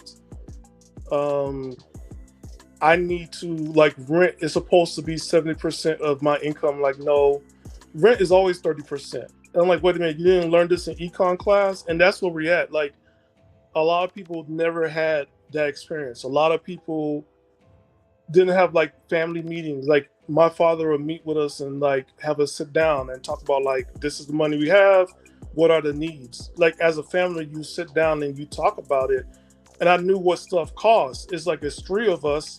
I'm not going to get Nikes. I'm just not.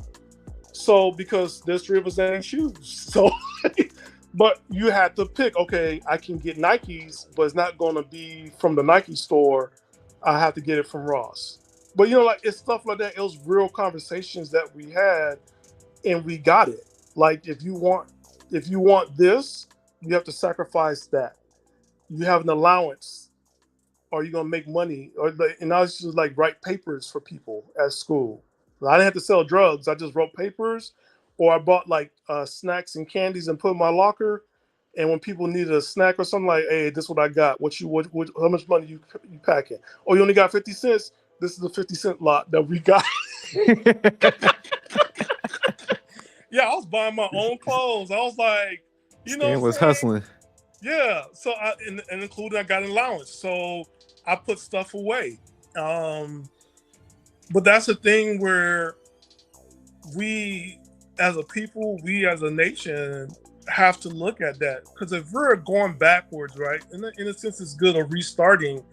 So next time you make money, are you putting that money in retirement, or are you actually making money because you want to show off to everybody that you're rich? Yeah. That's the only thing I have to say. Because if you want to go to Paris, there's Paris, Texas right here. You said know what I'm fucking saying? Paris, Texas, huh? You know, so you want to go to Dubai, we go Arizona. You want to go to Mexico? I already live in California. Welcome to Mexico. You want to go to Puerto Rico?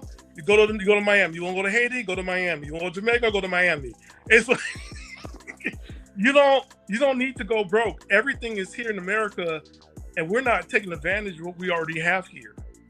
And we do have to take advantage of what we got. And that's why I propose that we do the money show soon to help our people. We gonna start off small. We will start with segments because I got some good ones. I wanted to segments for 2 years. We did segment for 2 years. We're gonna do the money show. We're gonna do the money show. We're gonna do the money show. There is one lady, man, that was on Will's channel, man, and she did divorce negotiations. I remember her. So that's what I'm saying. And man, she had an interesting spin on stuff. Well, because she seen that whole side. And I know when we came out, we were talking about 50-50, man. She was loving it. She was like, because she got a divorce herself. That's how she got into that lane. And she was just like, all these dudes be saying all that stuff. Oh, I'll pay half. She was like, man, anytime somebody gets a divorce, everybody hiding money. She's like, very rarely. So she was like, nah, people need to work, like you say. Because she's like, man, when it just goes left, like all that shit people said up front, what they will sign up for, what they'll do. She's like, man, that go out the window. So yeah, man, that's why I just tell people, I'm like, man, we know, like as men, we don't want to pay. Not saying that you're going to do your obligations. You're going to follow the law, but it's just like, you're not going to want to pay that. And in women, it's just like, whatever you might get, like, unless that guy is a millionaire, you're not going to get a lot of money to sustain you for the rest of your life. So it's just like, man, that's how a lot of them end up in poverty. So it's just like, people are operating in this weird space of like, want it. When you put the numbers behind it, it's like, man, it's terrible. It don't end great like that for anybody. It's like both parties be wrecked doing this stuff. So it's just like, I don't understand why people just don't change their mindset. Be like, man, let's just go get it. Let's excel. And once we get our stuff right, you know what? Maybe we could retire earlier, or we just enjoy a different quality of life. You know why I don't want to go get it? You know why? Go get it requires discipline, structure, sacrifice. Yeah. Which is something like, as men, there's something we've learned already, like since birth. Like, we have to sacrifice. If you want, you do have to have structure, discipline, and sacrifice. You can't have it all at the same time. But a lot of times when people start dating, they realize, like, I don't have to sacrifice because somebody's going to provide for me. And this person, I don't need discipline because this person is going to cater towards me. And that's where it's at, right? Because as men, we do that to each other, where we go ahead and we don't want to say we don't want to send out the mixed message that you can do anything you want and we're going to supply you and take care of you, no matter what. I'll make sure you're taken care of, even though you need to learn this life lesson. But I'm going to sit down and take care of you. And a lot of times the savior complex gets in our way as men. And also like providing for somebody all the time is at a distance to that person because they'll never grow out of those bad habits. Yeah, but I mean, man, once you hit that threshold as an adult, man, it's almost like you're handicapping yourself if you don't understand, start getting some financial literacy. Because like, if you look at so many, I don't know, like in California, but I know where I live, like I pointed out to my wife, I'm like, man, because one morning we was just like running errands and shit. So we stopped at like a gas station. You know, we done went to Costco. We stopped at another like grocery store. We're just picking up all kind of shit. Mhm. And I'm like, man, look around you, each place. I'm like, man, you see how many like older ladies you see as like the cashiers and that's working in these places now? And she started like opening her eyes. She was like, God damn. But that's what's happening because a lot of people, like you said, had that mindset. So they're like, you know, give me the queen treatment. I want to just sit out of the workforce. And then it's just like, man, when say like the guy gets sick or something, because it's like, man, you're going to get old. Father Time is undefeated. They have to jump back in the workforce then. So it's like, man, you can't escape the sacrifice and the hard work. It's going to come and hit you at one point. That's what I'm saying. It's like, man, unless you get rich, like it's going to hit you at some point. And, you know, so a lot of people have to enter the work market now when they're older. It's like, man, your body's all tired and stuff. So it's like, you might as well just suck it up, do the shit when you're younger, stack that bread up and be good where you don't have to get back in the market. So, man, it's like you can't escape that discipline and structure. So when guys entertain that, it's like, man, you're not only fucking yourself over, you're fucking that female over. And then by females, like just kind of, you know, not wanting to be financially literate and stepping into that adulthood. It's just like, you're going to have to work when you get older, you know, and you're going to take any shitty job, you know, and that's the sad part. I remember I was working at adult shelter in Oakland and a lot of elderly mothers. And I know people feel like the kids are going to be there for them, but it was sad. Like one lady, like she didn't have any more children. They're all deceased.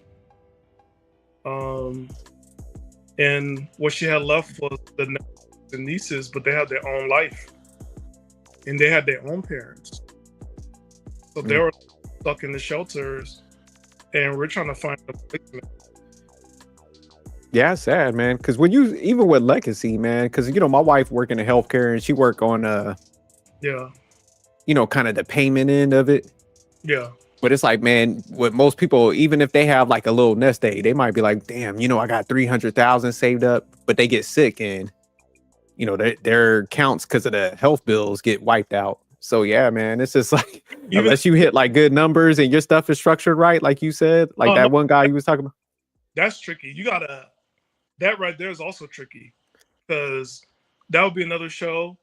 Yeah, we'll dive into it. I'm just saying though, it's just like, man, unless you got your stuff structured and you got a real good amount. But SJ, most people don't, they just get wiped out. SJ, there's a lot of programs out there, a lot of like group homes that take advantage of people. Like you did the right things, you saved everything, and just say like you put your house up and they promise to take care of you. They'll go through your whole fund in a year. And in Oakland, that's why we got like a lot of elderly people with us because they did the right thing. And then whatever program they were in, they went ahead, capped it, and next thing you know, they're in the shelter. And I'm like, whoa, this is evil. Like, yeah, nah, man, this is it's a cold world, like you said, Stan, and that's the part that we definitely got to talk about that. So I see what you're saying. Yeah, and that's why I do this. That's why I'm like, man, hey, get over y'all fucking egos. That's why I be telling people, because I'm like, man, by y'all like taking these hard stances, and they're coming at me. I'm like, me and my wife are fucking good. Like, we understand the plays. So my wife, because she works in that field, she's like, I see why you push retirement. She's like, I'm seeing, like you said, people getting thrown into some of these places because like you said, they'll hold on to the assets, bleed them out. Then what they show in that meeting, you will stay here forever. But what goes on after that meeting is they're in that program for a year and then they get kicked out. And that's the scariest part about elders. We don't cover enough about elder abuse and what happens to the elderly in this country.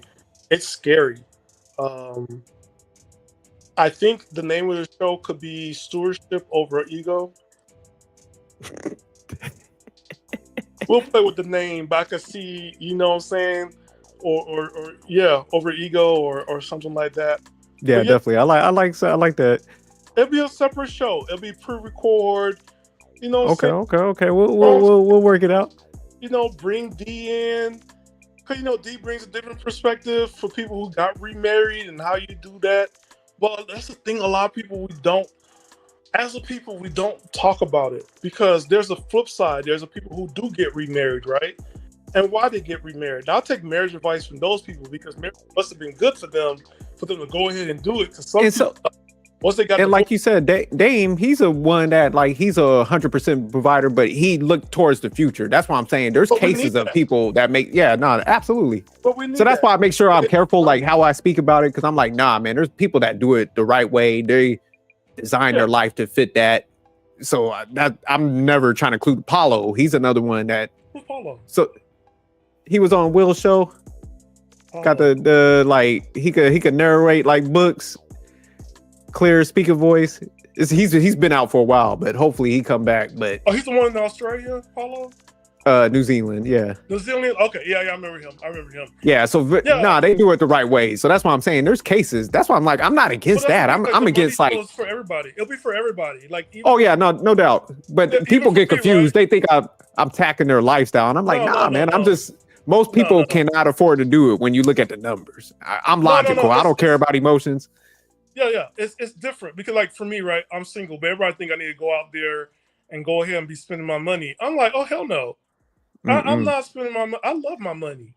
I walk in the park. Yeah, one girl told me, it's like, you need to put away 10% of your paycheck to take me out on a date. You know what I did? I dumped her. I put that 10%, I flipped it for me. Damn right. But you know what I'm saying? But like it's stuff like that because people assume that you're single, that you need to go out there and mingle every time. Like, yeah, I don't mind having company. I don't mind treating you on a date, but I'm not trying to make that into a lifestyle where I go broke. Hell no. Right?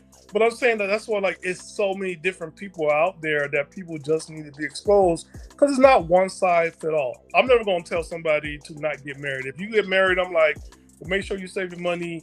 Make sure you, because at this age, do a prenup for sure because things don't last forever. Make sure you're taken care of. Make sure you have savings account. Make sure I forgot Susie Orman does this stuff about percentages.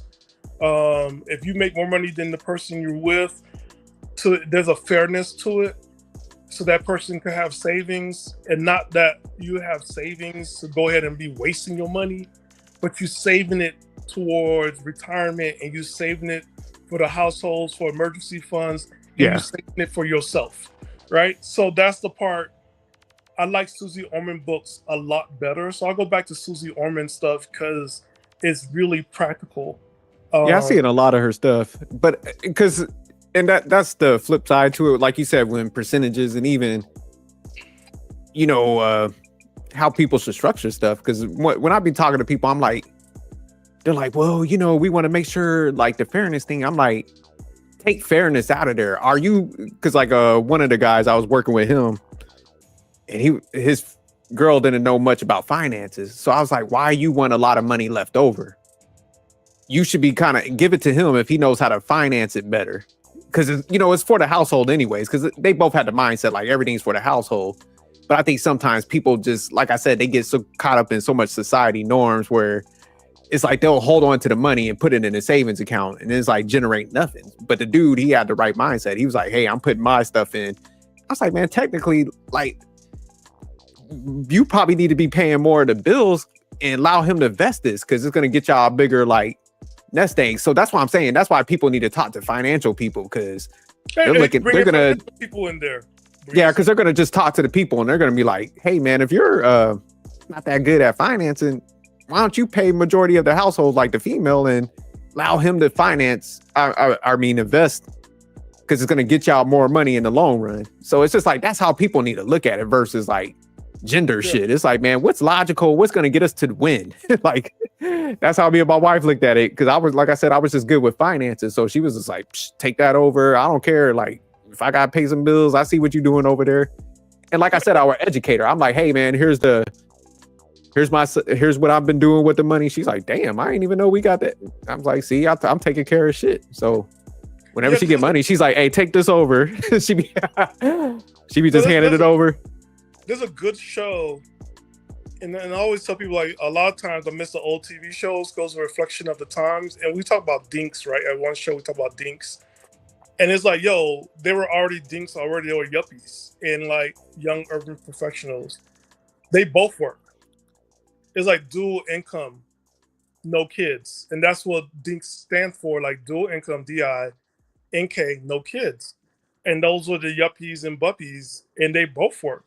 And they both put money in for the household. They both have separate checking accounts for their own spending, but they also had they put money together. Money wasn't an issue because there was money already saved for the current times and for the future times when things get tough. So when something did happen, it wasn't, oh, I need to get up out of here.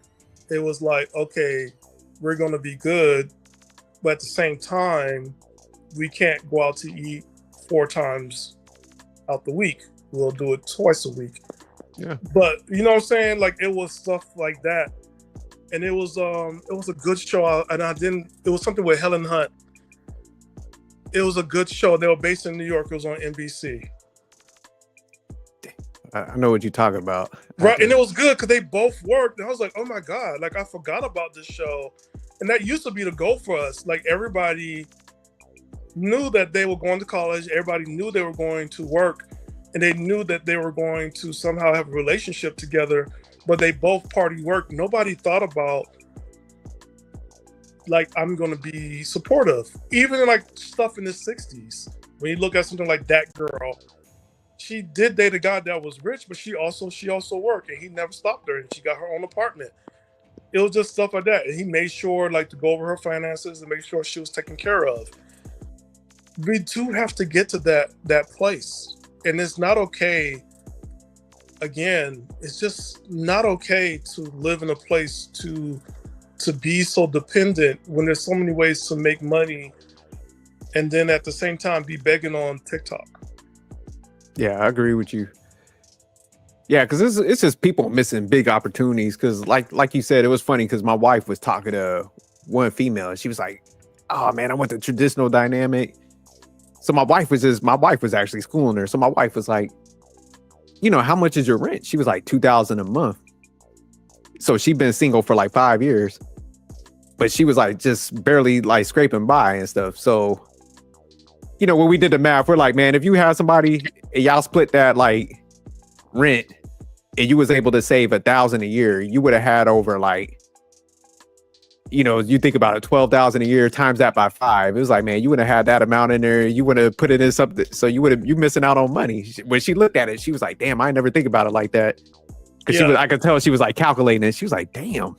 Yeah, because they turned that second bedroom to a closet. Once again, that's ego. Right? Yeah.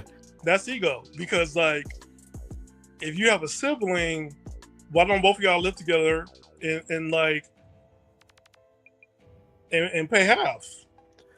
Y'all adults, right?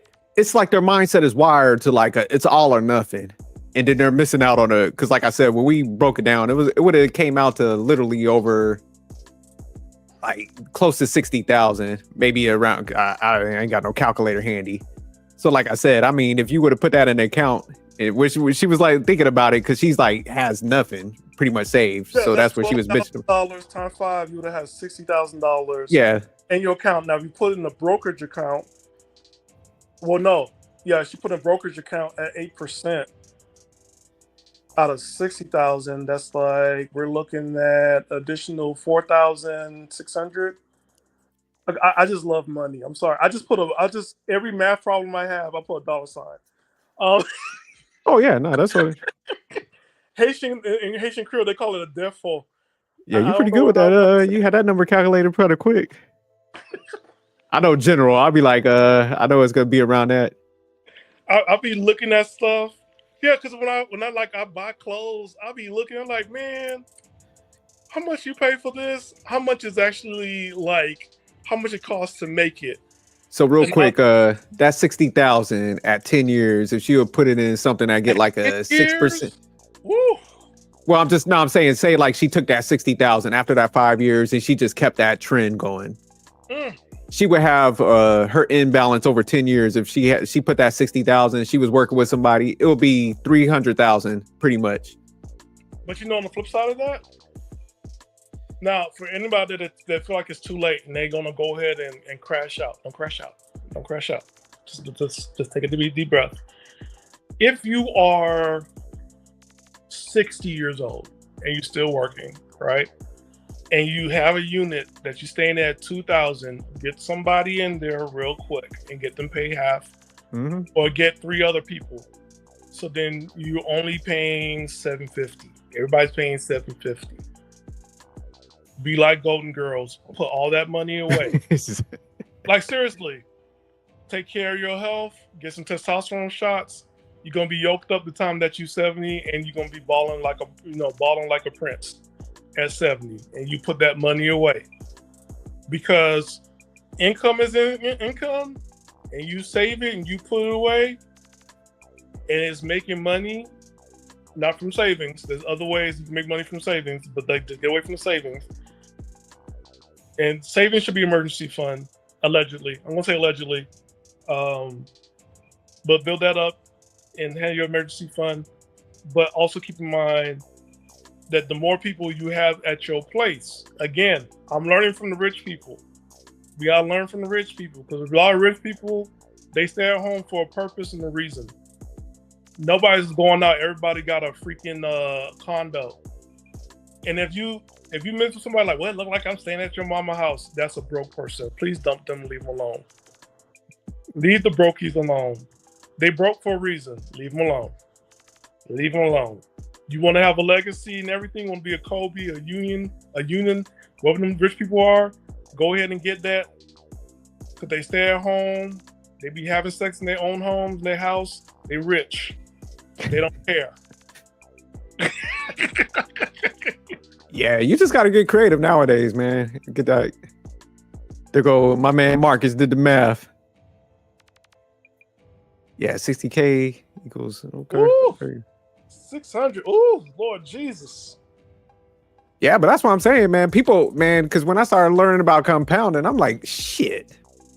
I was like, I'm putting all my money in this market. And here y'all are taking all that compound interest, not investing in yourselves to go to Dubai because everybody else is going to Dubai. Man, go Arizona. You don't even go to Dubai. A lot of y'all not even Muslim or Christian. What do they call them people that's not religious? Y'all going to that country anyway. Y'all better go sit down and go Arizona. Yeah, we got to do that show. Go to Arizona. Go discover America because a lot of us haven't discovered America. Y'all need to go to America. Go to New Orleans. You're gonna go Paris so bad. Go New Orleans. You want to see the mountains? Colorado. They're waiting for you. But all right, man. Yeah, definitely. We got to do some of that. Oh, Marcus said he got into day trading and stock investments and shareholding 6-7 years ago. Now I can tell he's wise on it. We definitely got to pull Marcus up too, man. Yeah, no, I do like talking about this stuff, but yeah, man, that when you know about compounding, how that stuff play out and interest, shit, people better get on it. That's why I'm like, man, 2 people with money. That's why people don't understand. I'll be laughing. I'm like, man, you got 2 people earning, y'all investing like crazy. Yeah, I got a friend of mine. I'm not into cards, right? He's into cards. The Pokemon cards he collected made him money, right? Oh, But he talked to me about penny stocks. So I'm like, I don't like cards. I look at cards, I think of witchcraft. So I don't do cards. You tripping, Stan. No, I don't do cards. I just don't like cards. I look at that. I'm like, if I'm calling somebody so I'm Haitian, so I see things a little differently. I'm like, what's this? But he's like, man, let's get into penny stocks. So I'm trying to learn penny stocks because he's like, I look at cards. I'm like, well, it's card money. So he's like, yo, like if take your comic book money, your card money, and you do cards. Because like, you know, there's ways of doing things with money that you don't have to explain to people. Because a lot of times people think you're rich. But I'm like, no, I'm not rich. I just asked for help and I know some stuff. Because it's like, what hurts me when I see all the time, like somebody get a new car and their monthly payment is $3,000. I'm like, how's that possible? And your deposit was $5,000? And your car is like 2017?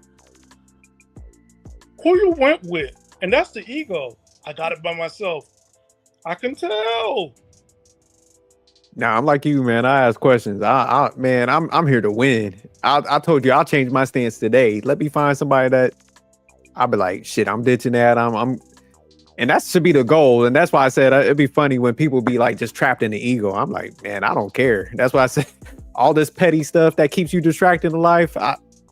Man, Y'all don't need to do I no told my more wife, I was crunch. like, let's focus on winning and have no bills, and you win right there. Because most people are arguing about financial stuff. So I told her, I was like, hey, we can find a way to get everything paid off. That's one probably the biggest stressors you ain't got to deal with.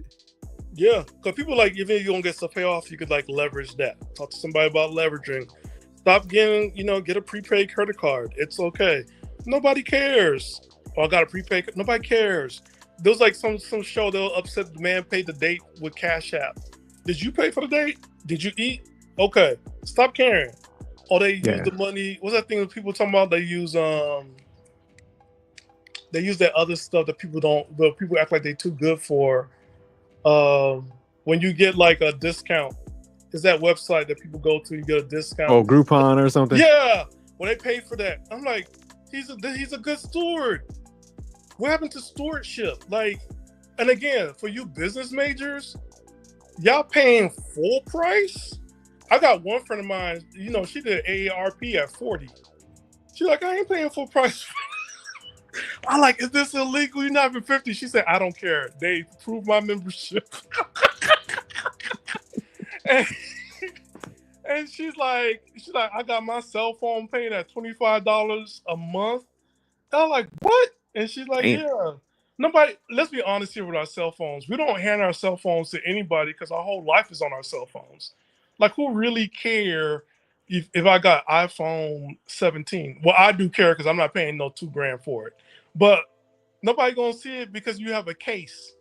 That's it. Her network works just as fine as Verizon, and she paid $25. Now, mind you, she's 40. She getting all these discounts. And I'm like, dang. So I did the same thing. I went to AARP. I haven't used the discounts yet, but I'm trying to figure it out. So she's showing me how to do it. But I'm like, she don't pay full price. And I learned about what's that service I have?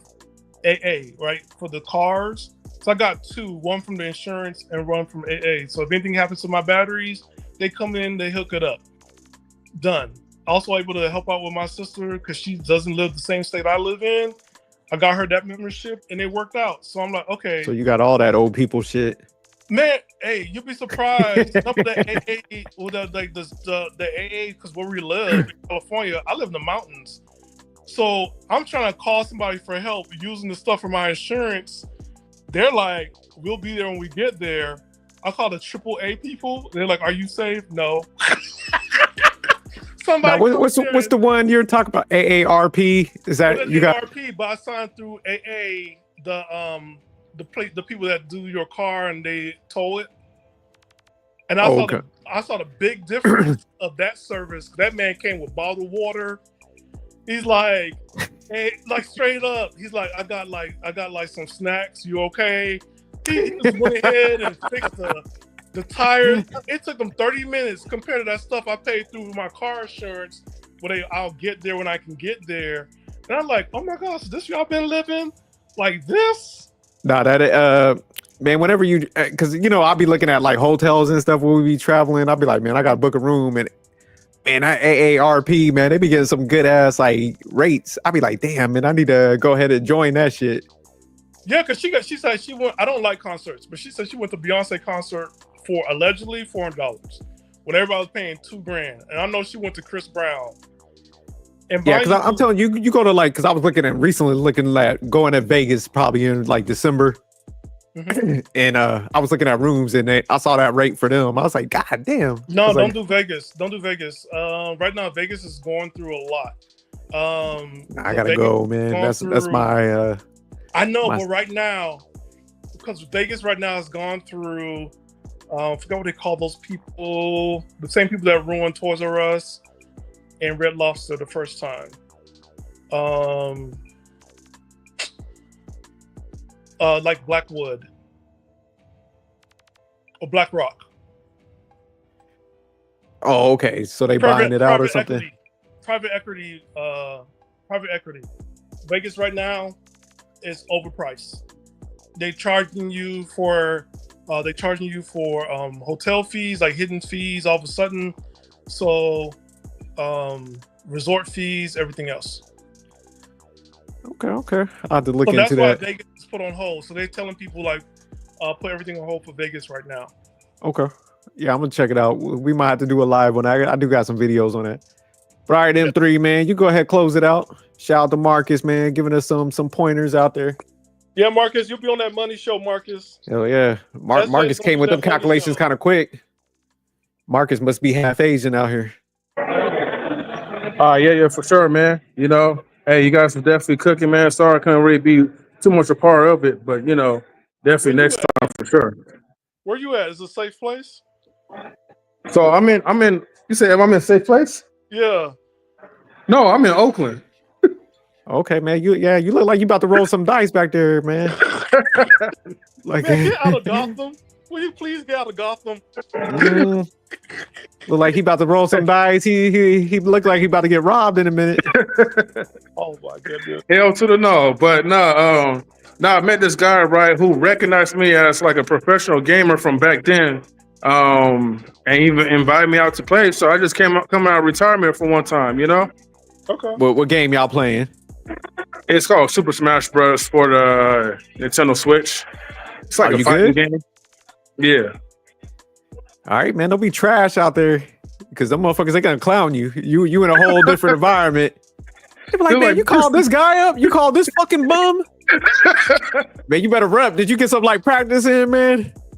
Yeah, but I'm still a little rusty though, right? So I'm still playing like an older. You got to come up there and rep. You man, come on, man. You acknowledge relationships. You out here in the YouTube streets. You better not get smashed up out there, man. Hey, I'll try not to, man. Dude that invited you out. What's his nationality? Say again? I said, what's his nationality? The guy that invited you out. Oh, he was white. Oh, fuck. You're fucked. Wait a minute. Are you at that gaming store? Huh? You're at the gaming store downtown Oakland? Yeah, that's called The Maid. Yeah, because next door to him is that Haitian restaurant. Oh, really? Yeah, it's right next door. Yeah, I think I'm around that spot, like around like on Washington. Yes. They got comic books? Shoot, they got all kinds of stuff, like a bunch of games. That's I'm good. They got comic books around. It's like a whole library. They ain't got no comic books? No, I don't think so. I don't think I went to the comic book section yet, so I don't know. Nigga, do they got a back door you can sneak out of? Because you about to get your ass whooped out here. No, I'm yeah, I just that's what you man. Hey, man, I hope you do good, and we rocking with you, man. We there with you in spirit. Yeah, for sure though. Definitely appreciate it. As you can see, more people starting showing up. It's like a family reunion a little bit. Okay. So older. Huh? What kind of family reunion? Oh, for the gamers, basically. Oh, okay. I thought you meant the other one. Oh no. Okay. No. All right. All right. Tell them sophisticated jerk said they all suck. Hey, I'll let them know. Let them know that we all seen 12 years of slavery. You better be home. And then after this, I'm gonna go ahead and head over to my girl's place. So we'll see, man. Like, you know, if I get trashed out too soon, then hey, I won't be like, look, you know. So what is this, a tournament? Yeah, it's a little gaming tournament. I used to compete back then. Like I had like a couple of videos and all that. When I made it to like third place and all. Wait a minute. Okay. You went to your girl's place? She got her own place? Oh, after this, I'm gonna head out to the other part of the bay. That's what I'm saying. She got her own place. You see, he ain't mess with no brokies. Yeah, shout out to M3. M3, like, look. So what's the prize like if you win? What's the overall prize? You get some cash or whatever. Okay, damn. Yeah, it's like a cash prize. So depends on the amount of people that joins the tournament. You know. Okay. So is this like live or? You know, like I don't know if they have like a live cable Twitch? set up, but usually like they do have like live stations and they try to host like on Twitch. I don't Oh, know okay, if they do okay. that here though, so I'm not really for sure. Or they probably have a recording, but if they do, I'll send you some if I make it up to the screen. Okay, then. Yeah, let me know, man. I'll Yeah, watch. I'll be supportive. yeah. You might see me get my ass whooped or whatever, you know, for the Just first for the time. first, yeah, for the first time. It's all good. I'm Okay, just then. learning. Yeah, no doubt, man. Hang in Yeah, there. yeah. But all right, man. You can go ahead and close it out. We'll close this out. We know you got to get over there. Hey, everybody, we'll see you next week on Knowledge and Relationships. You Mm-hmm. can find us this Thursday. Sophisticated Jerk. What's the network called? It's called Sophisticated Jerk now. I'm all about self. I'm selfish. Called Sophisticated Jerk. Tune in to Talking Shit. We talk about all kind of topics, man. So you find us here and over there. Okay. Okay. So everybody subscribe to the. Yeah, so everybody subscribe to the Sophisticated Jerks channel. You know, hey, you ain't shit, jerk. No, I changed it, man, because I was always chatting in people's chats. Because I'll be going everywhere and they'll have the name and they be confused. They were like, man, they'll go to my other one. So I merged it. I was like, man, it'll be easier. Yeah, I thought he was going to change it to like the 3 light skins and Wally though, but Wally light skin too. Wally Haitian. Wally light skin. Don't be fooled. He just got a tan. He went ahead and got a tan. He's in Florida. He might be light skinned on the inside though. But I forgot he do play Xbox though, so yeah, he's definitely light skinned. Yeah, we'll bring him to California where there's no sun for the next 6 months. You'll see how light he got. He like my co-workers who's told me straight up like, Stanley, I didn't know you was mulatto. But all right, M3, man, we'll let you go ahead and handle your business, man. Go ahead and shut it down. Until next week. All right, for sure, man. Everybody, so tune in later, man. Subscribe to the channels. Thank you guys so much. Peace out. All right, man. Peace.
Knowledge and relationships.